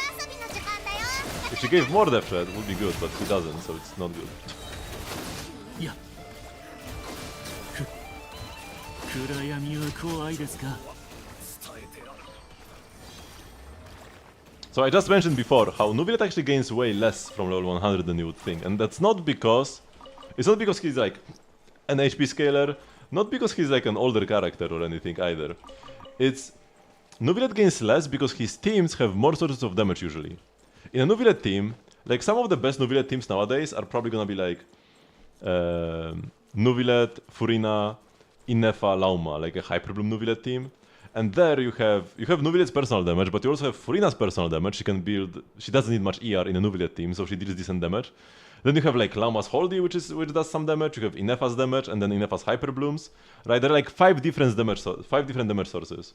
So even if Nubilet is the major damage share of the team, he's still gonna be like half maybe, or something, right? So by leveling up Nubilet, you're only increasing half your team's damage. But Mavuika is gonna play Bennett, Shionen, Citlali, all of these characters deal 0 damage, pretty much. So it's just Mavuika dealing 95% of your team's damage.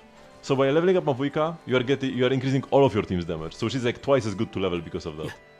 So hyper carries who do most damage by themselves are better leveling targets than those who have a bigger like share with the team. Comparing, for example, Flint's plus Innefa versus Nefer plus Lauma, Nefer would be slightly better to level than Flint's, because Lauma in Nefer teams doesn't deal personal damage, essentially. You cannot hold you on Lauma. Lauma only buffs Nefer, and all of the damage comes from Nefer. But for Flint's, a bunch of the damage is dealt by Nefa as well. So his team damage share is a bit smaller. Now, it's not a big difference either way, right? If you like Nubilet, if you like Flint's, you're still gonna get a good increase from extra levels. It's not like you're wasting damage or anything, or wasting resources. It's just, when talking about min-maxing, it's good to know, like, you know, what are the factors that actually influence how much a character can gain from levels.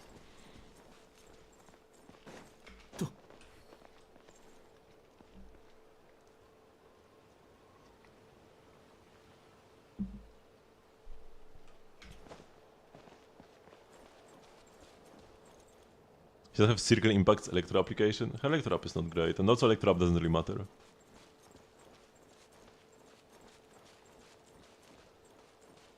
Oh yeah, and there is also, oh yeah, I guess Nefer kinda suffers a tiny bit. Because she already ignores defense. Oh yeah, wait, she also scales with EM. Wait, Nefer is terrible actually. Oh yeah. Wait, Nefer gains nothing from levels, no? Because she doesn't scale with attack. Or HP or defense. She doesn't scale with anything and she ignores defense already. Oh yeah, so Nefer is a pretty unique case.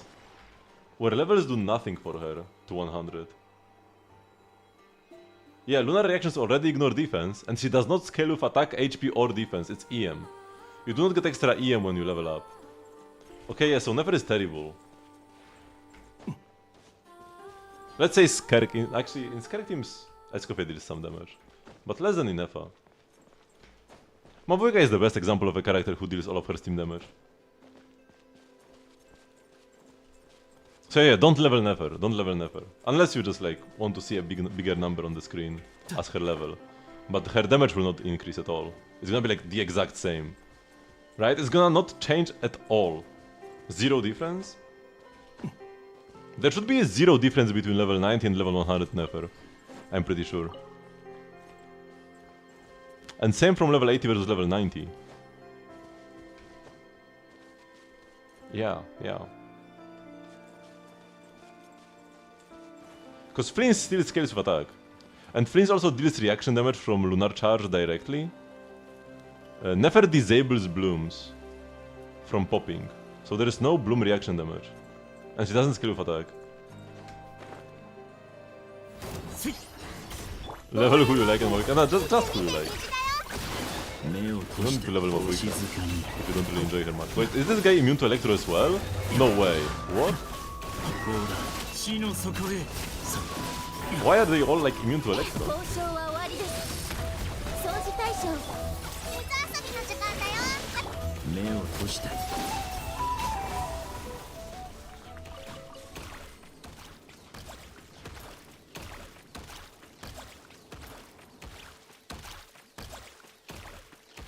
You're singing the same song for like 11 hours? What are you listening to?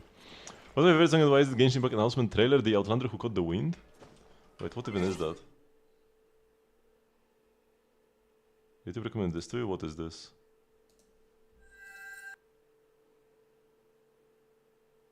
Oh, it's the trailer that you just mentioned.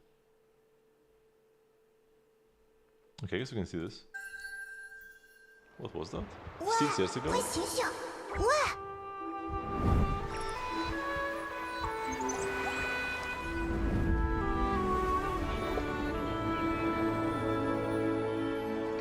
In-game footage? Poggers? I feel like the grass in Monster doesn't look as good. 自由之都欢迎你们，随风而来的旅行者。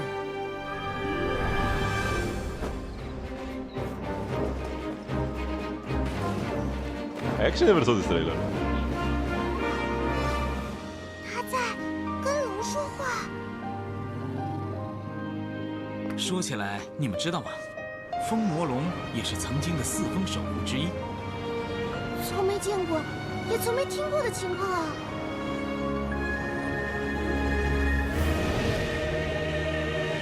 Oh, remember the Dvalin gameplay where we like flew behind him and shot at his crystals? That was so out of place. 特瓦林，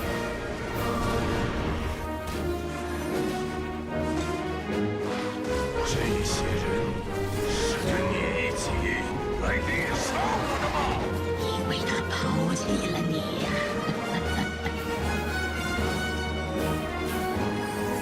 Ayaka? Random Ayaka in the 1.0 trailer?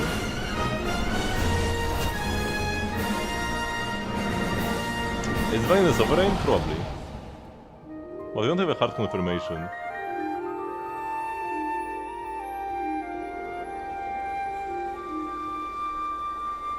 We just don't have any other candidates. It would make sense if he was a Dragon Sovereign. Let me get more water. What's my favorite Genshin song? Huh.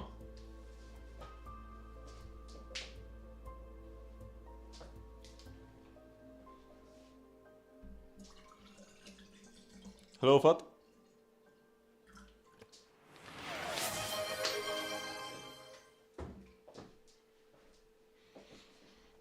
Yeah, I saw that coming. I really love the Sea of Bygone Era's music. Was it my favorite?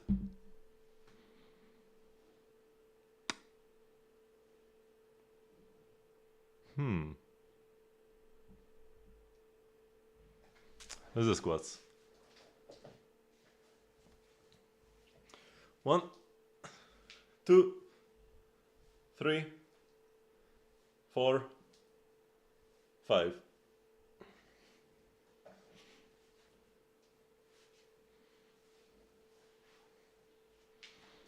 Incredibly hard to tell for me in Genshin. There's so much good music. I have clear picks in Star Rail and Zenless, or at least in Zenless. Not even sure about Star Rail. Actually, now that I say that. I mean, Star is probably like Wildfire still, right? Wildfire is just so peak.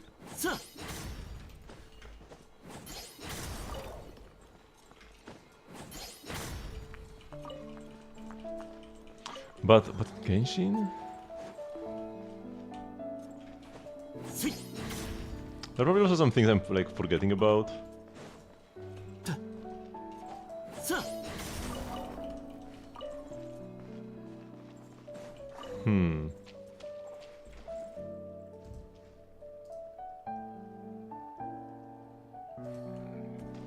Failed the redemption. Gotta get a ban now. This guy just like ran into my plunge. I mean, I would have plunged him regardless. He would not have survived this encounter. Whereas this even one except for crit, attack, and EM and ER. Just do not build damage bonus. Damage bonus is pretty worthless. You also don't really want damage bonus buffers in your team.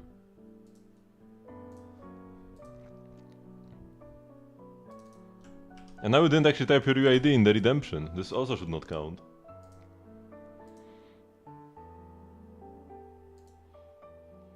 Can you do electro-infused plunge flames? No, you cannot plunge if you press your E. What's better, attack or ER? You need like some ER, but not all that much. Like Zero, for example, kinda unplayable actually. I mean, you can still do okay. But I would ideally try to get like minimum 15. Like between like 15 to 30. It is unplayable, you can confirm. Okay, yeah. I mean, yeah, with Sig that lowers his requirements by like 30%, so we go from 30 to 0. But like, yeah, 20 ideally. I like 30. I have 30 and that's pretty nice. Sometimes I can even cast a big burst with 30% ER. But yeah, you need some. Like, you cannot go 0. So like, at this point, ER is the most important stat. More important than crit and attack and everything else. But once you get like, you know, 20 to 30%, then attack is the second best stat, and then EM is the worst, but still good. Some people are even using ER sound on flames. You can use 3 bursts, like 2 small ones and 1 big one, per rotation if you build more ER. But it can happen even if you don't build extra ER sometimes, just depending on the rotations exactly. But yeah, I mean, you can, if you have a certain rotation in mind, if you maybe you wanted to use your big burst, but you had like you need slightly more ER, maybe you should build some more or whatever. There are like options, you know. ER is an interesting stat on Flames, because for most characters, you either have enough ER to cast your burst or you don't, right? Nuvilet, you just need to cast your burst every rotation, and like if you have more ER, it's wasted, right? It doesn't do anything for you. But for Flames, if you have more ER than you need, you can sometimes get extra big bursts. But it's like it's not like every point of ER is just as good as the other ones. They're like thresholds, right? Maybe you can do big bursts every other rotation, or maybe like every third, but there isn't anything between every third and every other. But yeah, level 90, Crown Burst, that's good. Staff of Homa, decent weapon. Decent 5-star stat stick. If you've got like Jadewing Spear, I'm pretty sure that's better.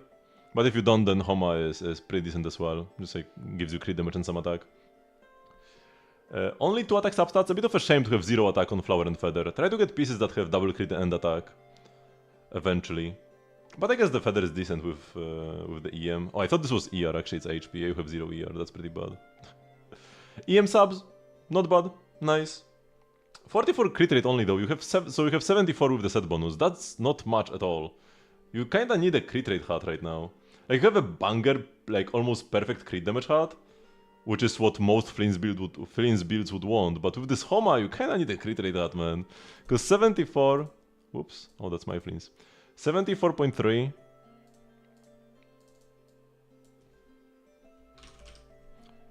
To 290.6, like that's so much crit damage.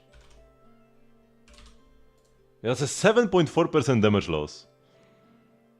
That's quite a lot actually. That's like playing a 4-star, you know? You probably would do more damage with a deathmatch than with a Staff of Homa, because the crit damage is so like you have way too much of it compared to your lackluster crit rate. And then yeah, you need more ER. Okay, I would say like 20. 20 is like a good minimum, and then 30 is good. 30 is like solid.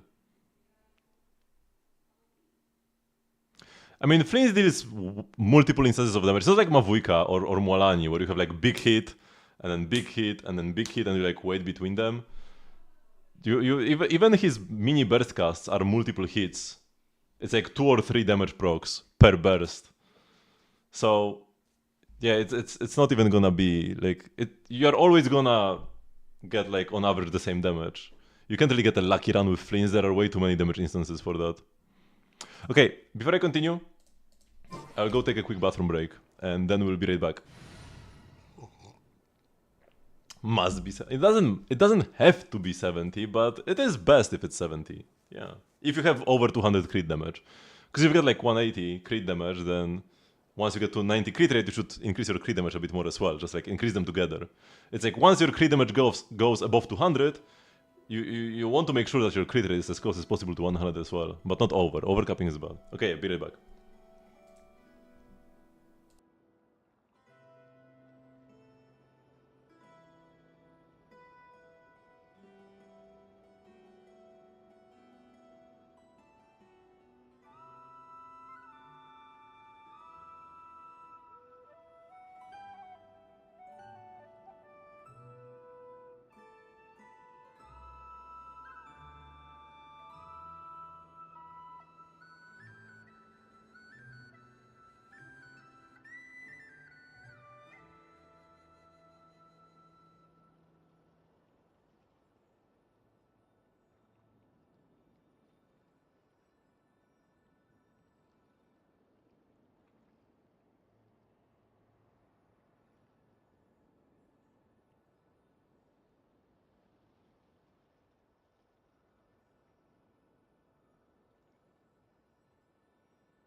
Okay, I'm back.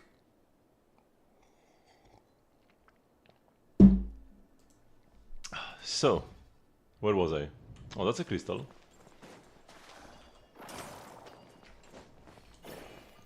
Boink. Okay. What's this? We had no time to say goodbye. Oh yeah, this one. Yeah, this is a trailer that I have watched a bunch of times. I guess we can watch it. I usually watch the Japanese version. But we can watch the English version as well. Can I check your Xingqiu? Okay, let's do that first then. Because this was paid for. So, level 80 out of 80.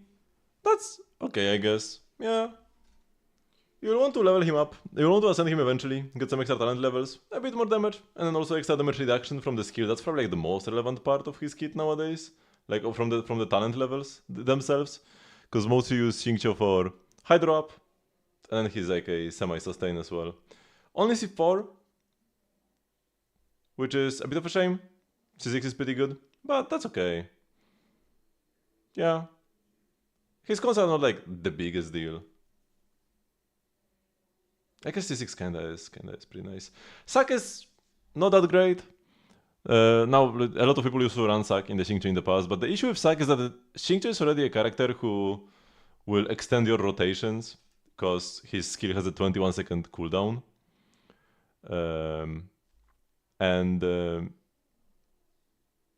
Then you spend even more time on him. Like, you first wait the 21 seconds, then you spend time for 2Es, which takes like 20 years. So, Fav is better if you have a spare Fav on your sword. If you don't have any, if all your Favs are already taken by other characters who need them just as much or more, then sure, Sack is fine. But Fav is much better because it just doesn't take extra time. Shiren has your only Fav. It's more important than Shironen. Why is your Fav level 40? Level this to 90 ASAP, man. What is this?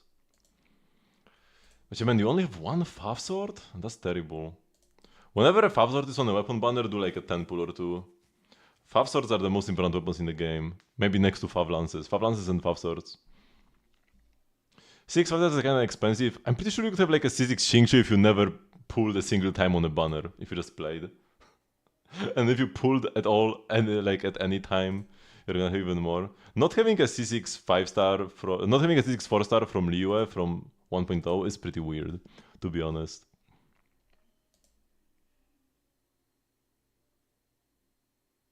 Wait, you got your first Fav sword this month?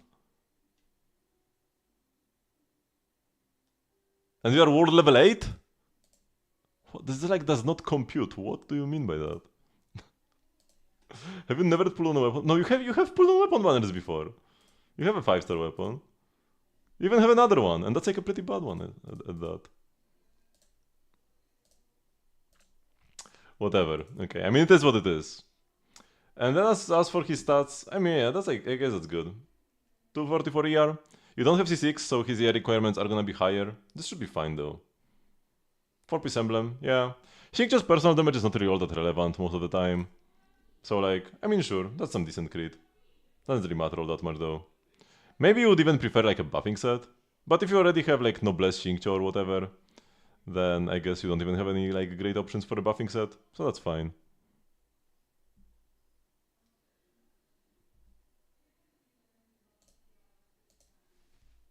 Very unfortunate. Oh yeah, we were supposed to watch the video. Very unfortunate that you don't have more Favs. So let's not call it that.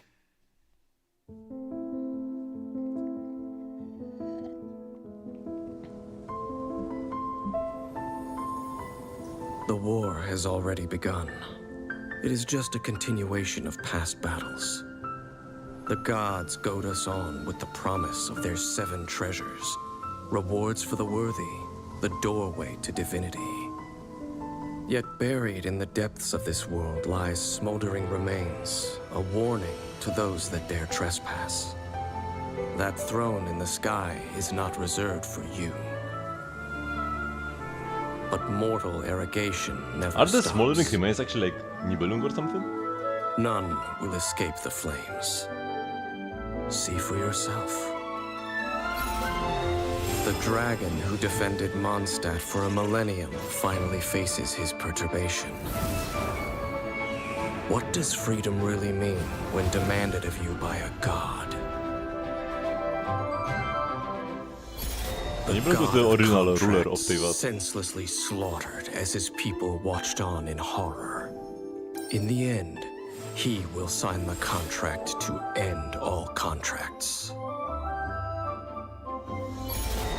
In the secluded land of the immortal Shogun, the Bakufu rules eternal. But what do mortals see of the eternity chased after by their god? The god of wisdom's enemy is wisdom itself, and the oasis of knowledge is a mirage in the desert of ignorance. In the city of scholars, there is a push for folly, yet the god of wisdom makes no argument against it. The god of justice lives for the spectacle of the courtroom, seeking to judge all other gods. But even she knows not to make an enemy of the divine. The rules of war are woven in the womb. The victors shall burn bright, while the losers must turn to ash. When the god of war shares this secret with the traveler, it is because she has her reasons. She is a god with no love left for her people, nor do they have any left for her. Her followers hope only to be on her side when the day of her rebellion against the divine comes at last. In the perpetual meantime of a sheltered eternity, most are content to live and not to dream. That Tsarica? That's not Tsarica. That's the long-nosed guy. That's Pulcinella. He's the mayor of Snezhnaya. God of War Jansan. I mean, there is not a single god in this entire trailer. Except for, like, the Travelers, I guess. Why would you say God of War Jansan? And what? God of Eternity Ayaka? And God of Contracts Ningguang? Yeah, Tsarica is the goddess of love. Her authority is love. They show Jansan when they say God of War. I mean, when they say the immortal shogun, they show Ayaka. There is not a single. They always mention archons pretty much in every single line. They talk about the god of wisdom in Sumeru. They talk about the god of Geo, or like however they said this in Liyue, and they talk about Furina in Fontaine. They don't show a single archon though.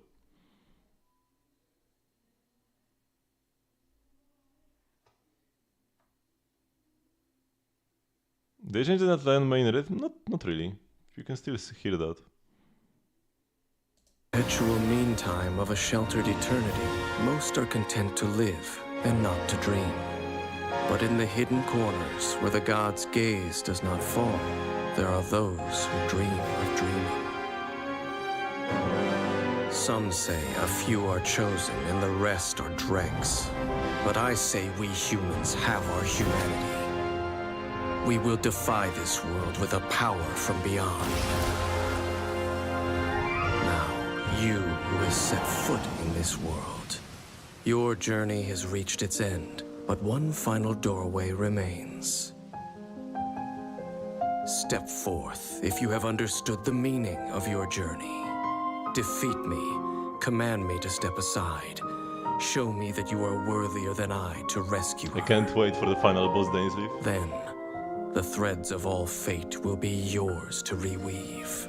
I'm kinda thinking it's gonna make me cry. No, come on, like, look at her for 2 seconds and you will see that she's 100% Hydro, and it's not even. You don't need leaks, you don't need a PhD, you don't need to know what kind of game Genshin is. She has literal water shoes.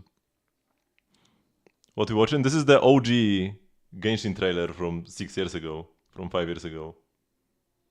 28th September 2020 came out when the game came out. So yeah, because Dainsleif says that at the end of our journey we'll face him, and we'll show him that we are worthier than he to rescue Lumine, or like the sibling.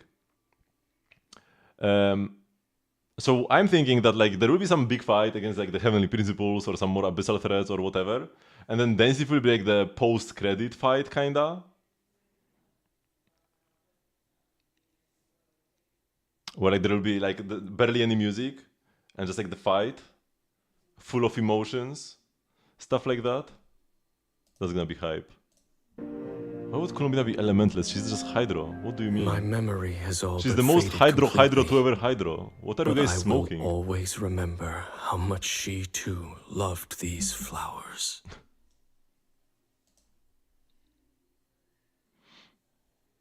You remember when people had to be extremely lucky to get 21st banner? Nah. You just had to win your 50-50 and you got it for free. We got so many pulls at the start. I started like a week late, so I had only like 2 weeks in the Venti banner. And like I lost my 50-50, so I had to like top up $15 to get him. And if I won, I would just get him for free. If you just played all the content in the first 3 weeks of the game, you had like a guarantee, like you had a guaranteed 5-star from the limited banner. So you just had to win. If you won, you got Venti. If you lost, you didn't. If you lost, you had to top up. Unless a character would be so... Why would it be cool at all? It's just a regular character but with less stuff? Why would that be good? Hey, let's make a character that doesn't have a weapon and just like stand there and don't do anything. Wow. You spammed Primos on the standard one. Okay, that's pretty bad. I guess that's why that's one reason to... That's one reason why you would miss out on Venti, maybe.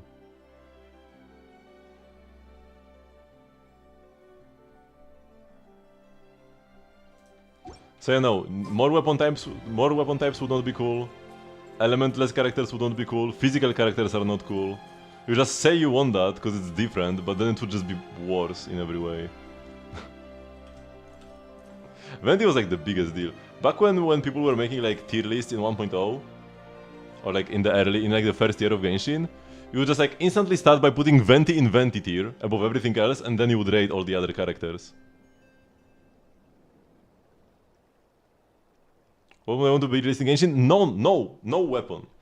We can have unique playstyles with the existing weapons already. We have Varesa who does headbutts and like uses her butt as a weapon. We've got Inefa with a vacuum cleaner. And we've got like Xianyun with her like drones. We've got Furina who just like summons pets, she doesn't really use her sword much. Nuvilet with a big water beam. Arlecchino with a scythe. Why would we want more weapons? It's just worse in every single way. It would be just more stuff to pull for, like less options, because suddenly they would make like a new gauntlet weapon type and you cannot play Favonius anymore, because there are no Favonius gauntlets. And you have to pull the signature 5-star for the support instead of just putting Fav on them. And we already have characters that punch anyways. Dihya punches, Rodesli punches, Heizo punches, right? We don't need gauntlets to punch. We don't need daggers to dagger, because we've got Child in since 1.1 daggering away. Right? New weapon types are just strictly bad. 100% strictly bad. No upside for the players. Yeah, Heitam and Chiori are dual wielding. Kirara just like scratches the enemies. He just throws her sword away in like the second basic. Mavuika rides a motorcycle and we do not need a motorcycle weapon. I would rather have the ability to play like, you know, Serpent Spine on my Vuika and not have to pull for her 5-star motorcycle or play a 3-star because there are no 4-stars.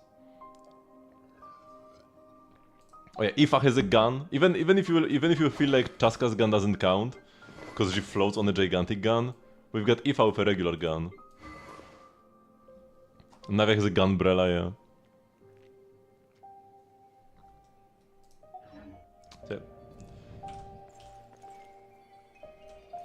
Physical is also just like more boring than regular damage in every possible way. I guess the only thing that's interesting about physical is how a lot of like human enemies have lower physical res than other res. like by default, the like Fatui guys will have like 15 res to all elements, but minus 15 to physical damage.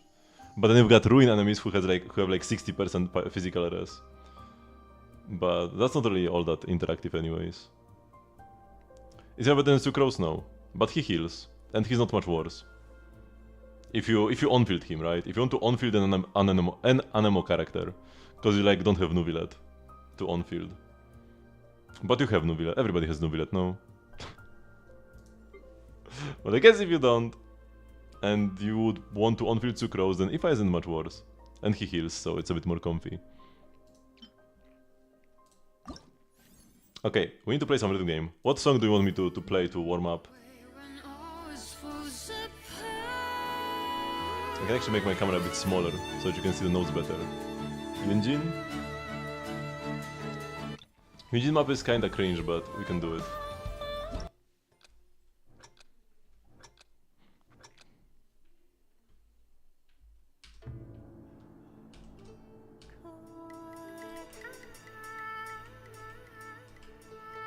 Yeah, even if Nuvilet is no longer the top 1 DPS in the meta, he's still amazing. Because even if his damage fell off a bit, his comfiness and just the general utility of being like immortal and having the best AoE in the game. I mean, maybe not the best in the game, because some characters get like better with more enemies.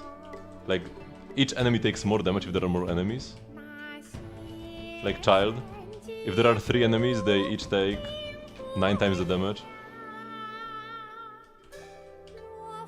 But Nuvilet has very reliable AoE. He can hit like everybody anywhere. And he's Hydro. Hydro is the most OP element. Being a Hydro driver is always good. You can't be bad if you're a Hydro driver. Even Barbara is decent as a Hydro driver.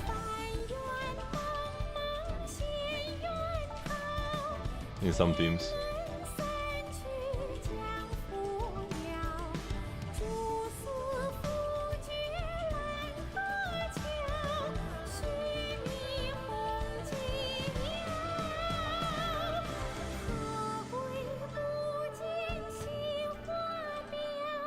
Yes, you can beat the third chamber of Abyss. You can look up guides on like how the enemies work. It's probably what prevents you from killing the most is not working around the enemies. Either not having clean rotations or not properly playing around the enemies' mechanics.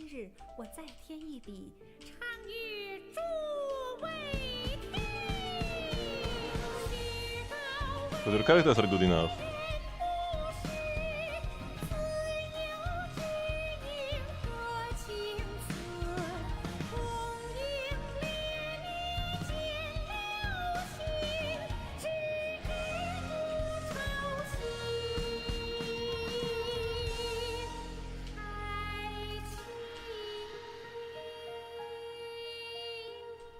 I'll keep dying to Magu Kenkis.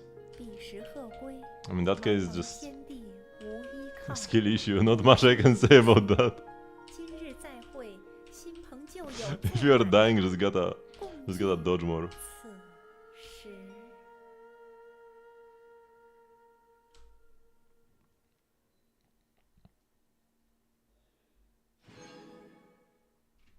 We already have... The Child could not be the first one, because we already have one playable character with a delusion. And it's actually Diluc. Diluc's skin uses a delusion.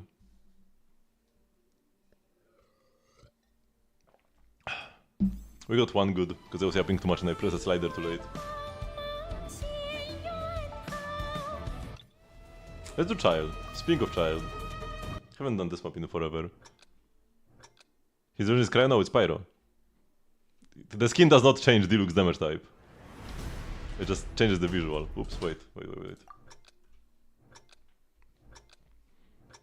Yeah, Diluc used the delusion to kick Fatui butt in the past.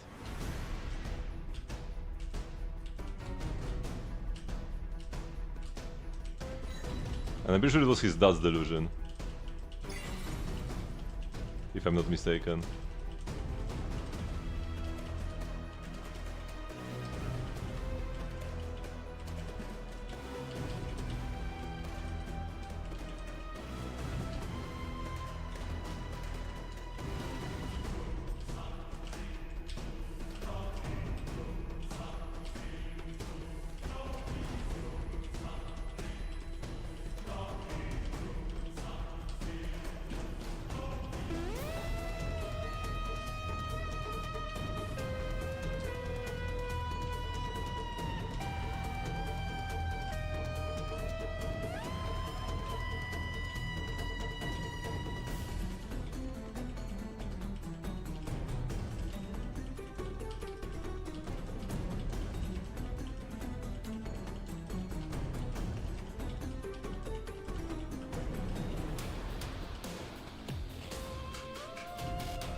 Big gap.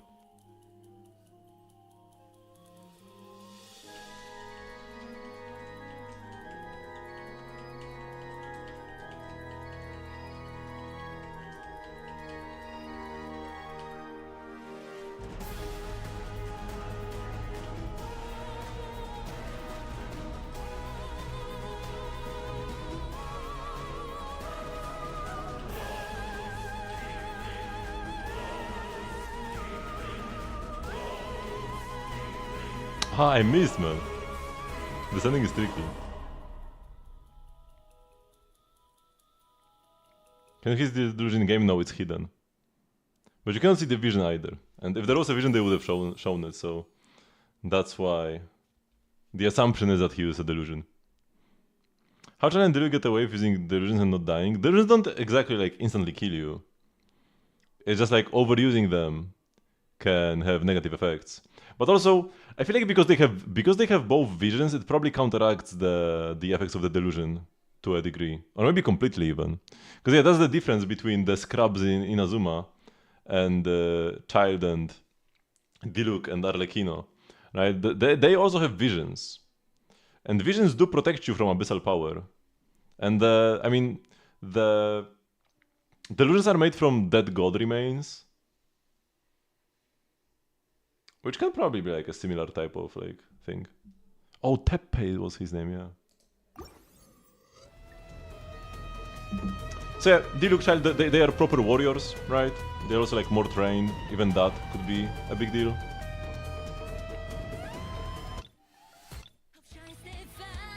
Let's do Skerk as well, and then I will do Higuin. I mean, it's not about healing you, but it's about just like not being negatively affected by the delusion in the first place. Visions can't really heal off abyssal corruption. Traveler can do that, but not just vision users. But vision users can prevent abyssal corruption in the first place, or like slow it down at least.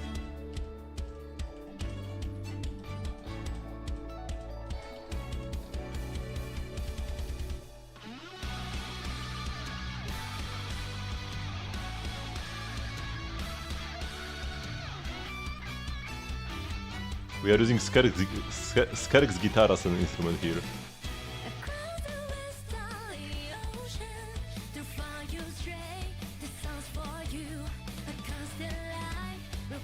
I hope that in the future Skerk will like stay relevant in the story and not get Emilied. I mean, she already has more appearances than Emily, even though she came out a year later, so she's good.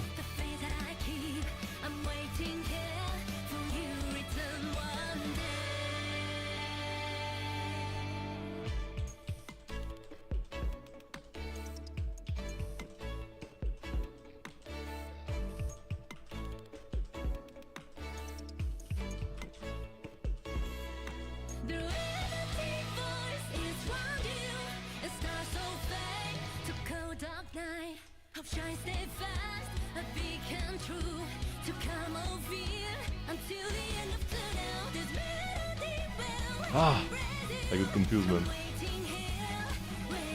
Wasn't focused.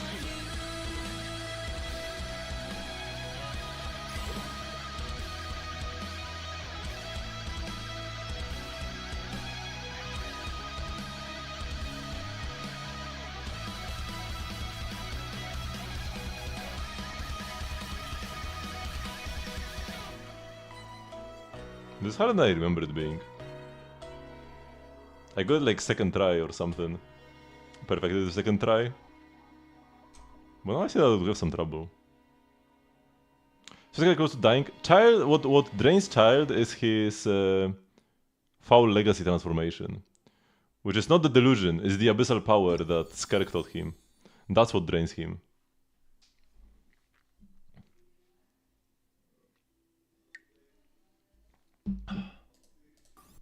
Oops, wait, what did I click?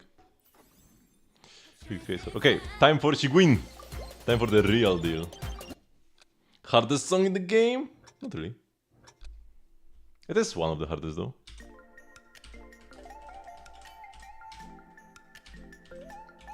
It is the only song I haven't perfected yet. But it came out way later than like Pulumnia Omnia and the like.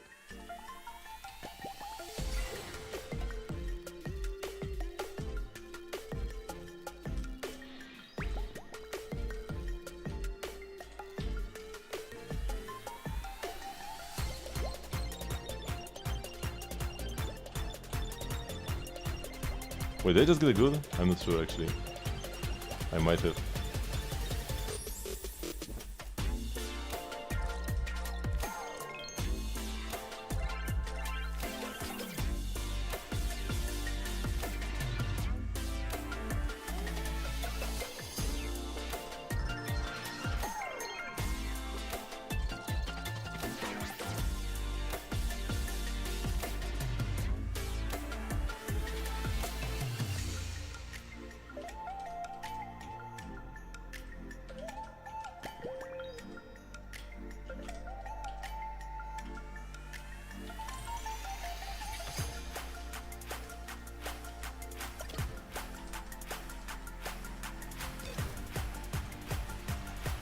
Ah, man, I failed it again.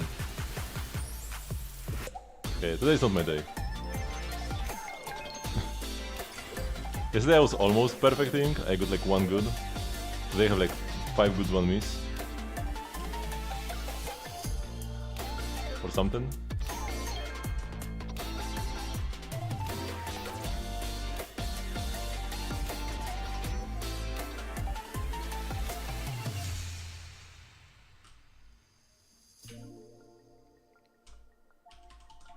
The theory goes that the third descender most likely was called Ajax. And he was like the OG, because child's name is Ajax. And the third descender was also called Ajax. So, names in Genshin can hold like special power. Back in Simulanka we were told that because Durin in Simulanka was called Durin, he would face the same fate as the real Durin IRL. Or like in Teyvat. So just having the same name as somebody can like bind you to their fate, and then you had like the ancient names in Atlan. So, because his name is the same as the third descenders, he might be like, he might have the same fate as him. Now, it doesn't have to be it doesn't mean he has to like directly be related to the third descender in the story at all, actually. But it just might mean that he will get like cut up and used as a power source by other people. Sarelainen, I think it was. But everybody in Notcry has like special names. So, yeah. For example, the heavenly principles are Pakkasuiko, I think, or something in Notcry. They just all got Finnish names in Notcry lore for funsies.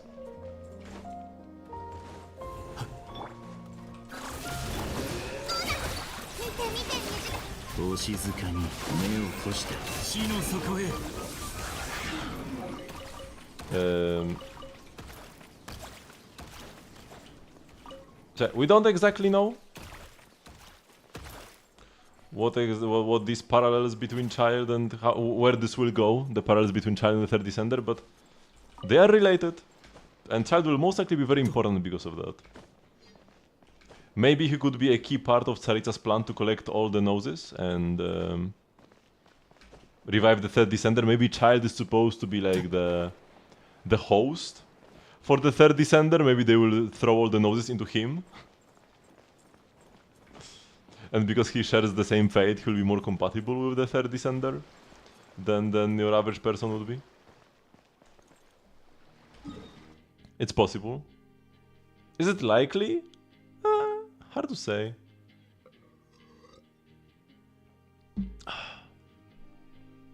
The Imaginary Theater Unclaimed rewards bothers me so much, but I need to wait.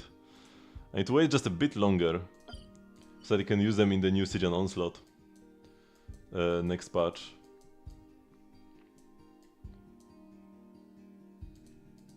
Okay, I have a tiny bit of time left still, so let's just clear some extra ley lines.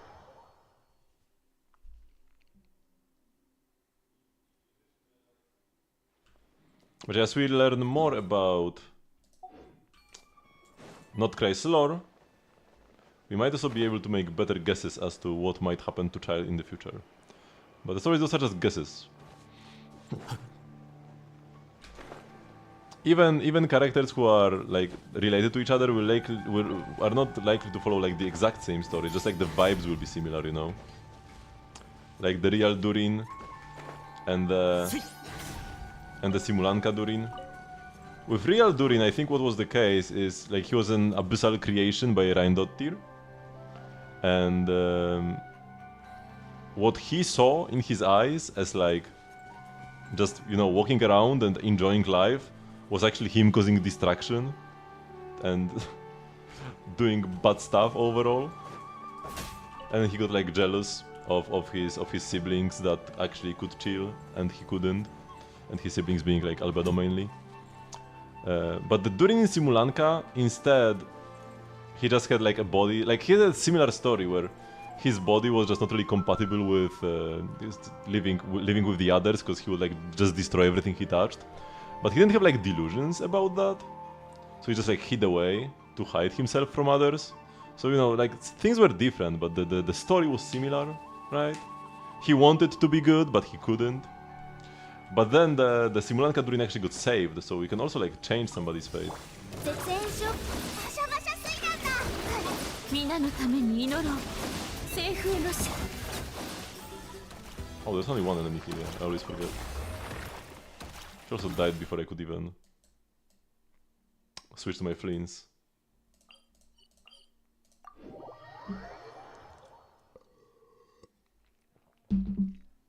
Another character who maybe like doesn't, or actually kind of shares a name as well. Another character who has a lot of parallels with the Third Descender is Wanderer, actually, Scaramouche. Another name for the Third Descender is the Voyager, and we can kind of see a theme with the Descenders, where like we are the Traveler, the Fourth Descender, the Voyager was a Third Descender. Now the Wanderer could be the Fifth Descender. It's all about just like, you know, walking around. Then he also has connection to the Noses as well. He was originally made as like a... to house the Electro Noses. And he felt himself like the Noses was something that belongs to him. ほら暗闇は怖いですか So maybe this is like a deeper connection. Maybe he's a reincarnation of the Voyager. And that's why he like was drawn to the Noses, because that's a part of his body.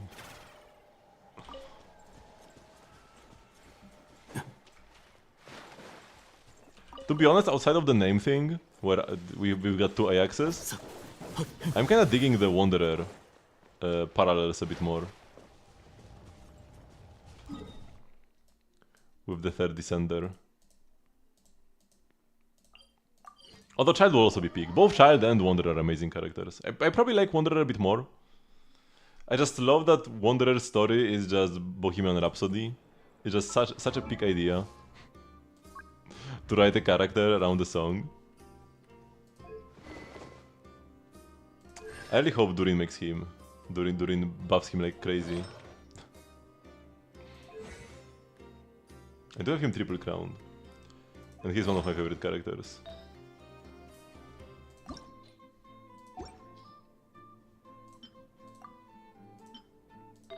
And one of the few pieces I crafted, I think, was actually for Wanderer. I think I crafted these suns for him. Wait, did I? Maybe not, because it would have double crit then. Wait, I crafted this before we could select the substats. No, wait, we could always select the substats. They added the rolls, though. Yeah, okay, that's not it. I just farmed a bunch, I guess. No, I strongboxed for it. Oh yeah, I strongboxed a bunch for him. Or maybe I crafted the hat? No, it would have attack percent then. He doesn't have a single 4-liner, man? Oh no, this is a 4-liner, but then it has like flat depth. If Durin buffs Wanderer and Clay, this is gonna be like the peak timeline, man. My most awaited character buffs my old favorites. Whew! But yeah, so tomorrow we are gonna have the Genshin livestream. It's gonna be very hype. I'm gonna stream Star Rail tomorrow. Sorry, Zenless. I'm gonna stream Zenless tomorrow. Gotta clean up all my like weekly stuff and events and stuff, because there is a new patch next week and there are 2 events I have yet to finish. But even if you just wanna talk about Genshin, you can just come tomorrow and we can talk about that, watch the trailer and stuff. And there will also be a Genshin stream on Saturday again, if you prefer that. So yeah, make sure to join the Discord server, because this will be the end of the stream. I haven't said that yet. I haven't said that line. This will be the end of the stream. I do have a stream every single day at 8 PM CST. Which is 3 hours before now. You can join the Discord server to get stream notifications and the like. Let's rate maybe like this guy. Guy pulled C6 out of 5 frames. Very based. And yeah. Very hyped for tomorrow, for the live stream. And very hyped to see you all as well on the stream tomorrow. Bye bye.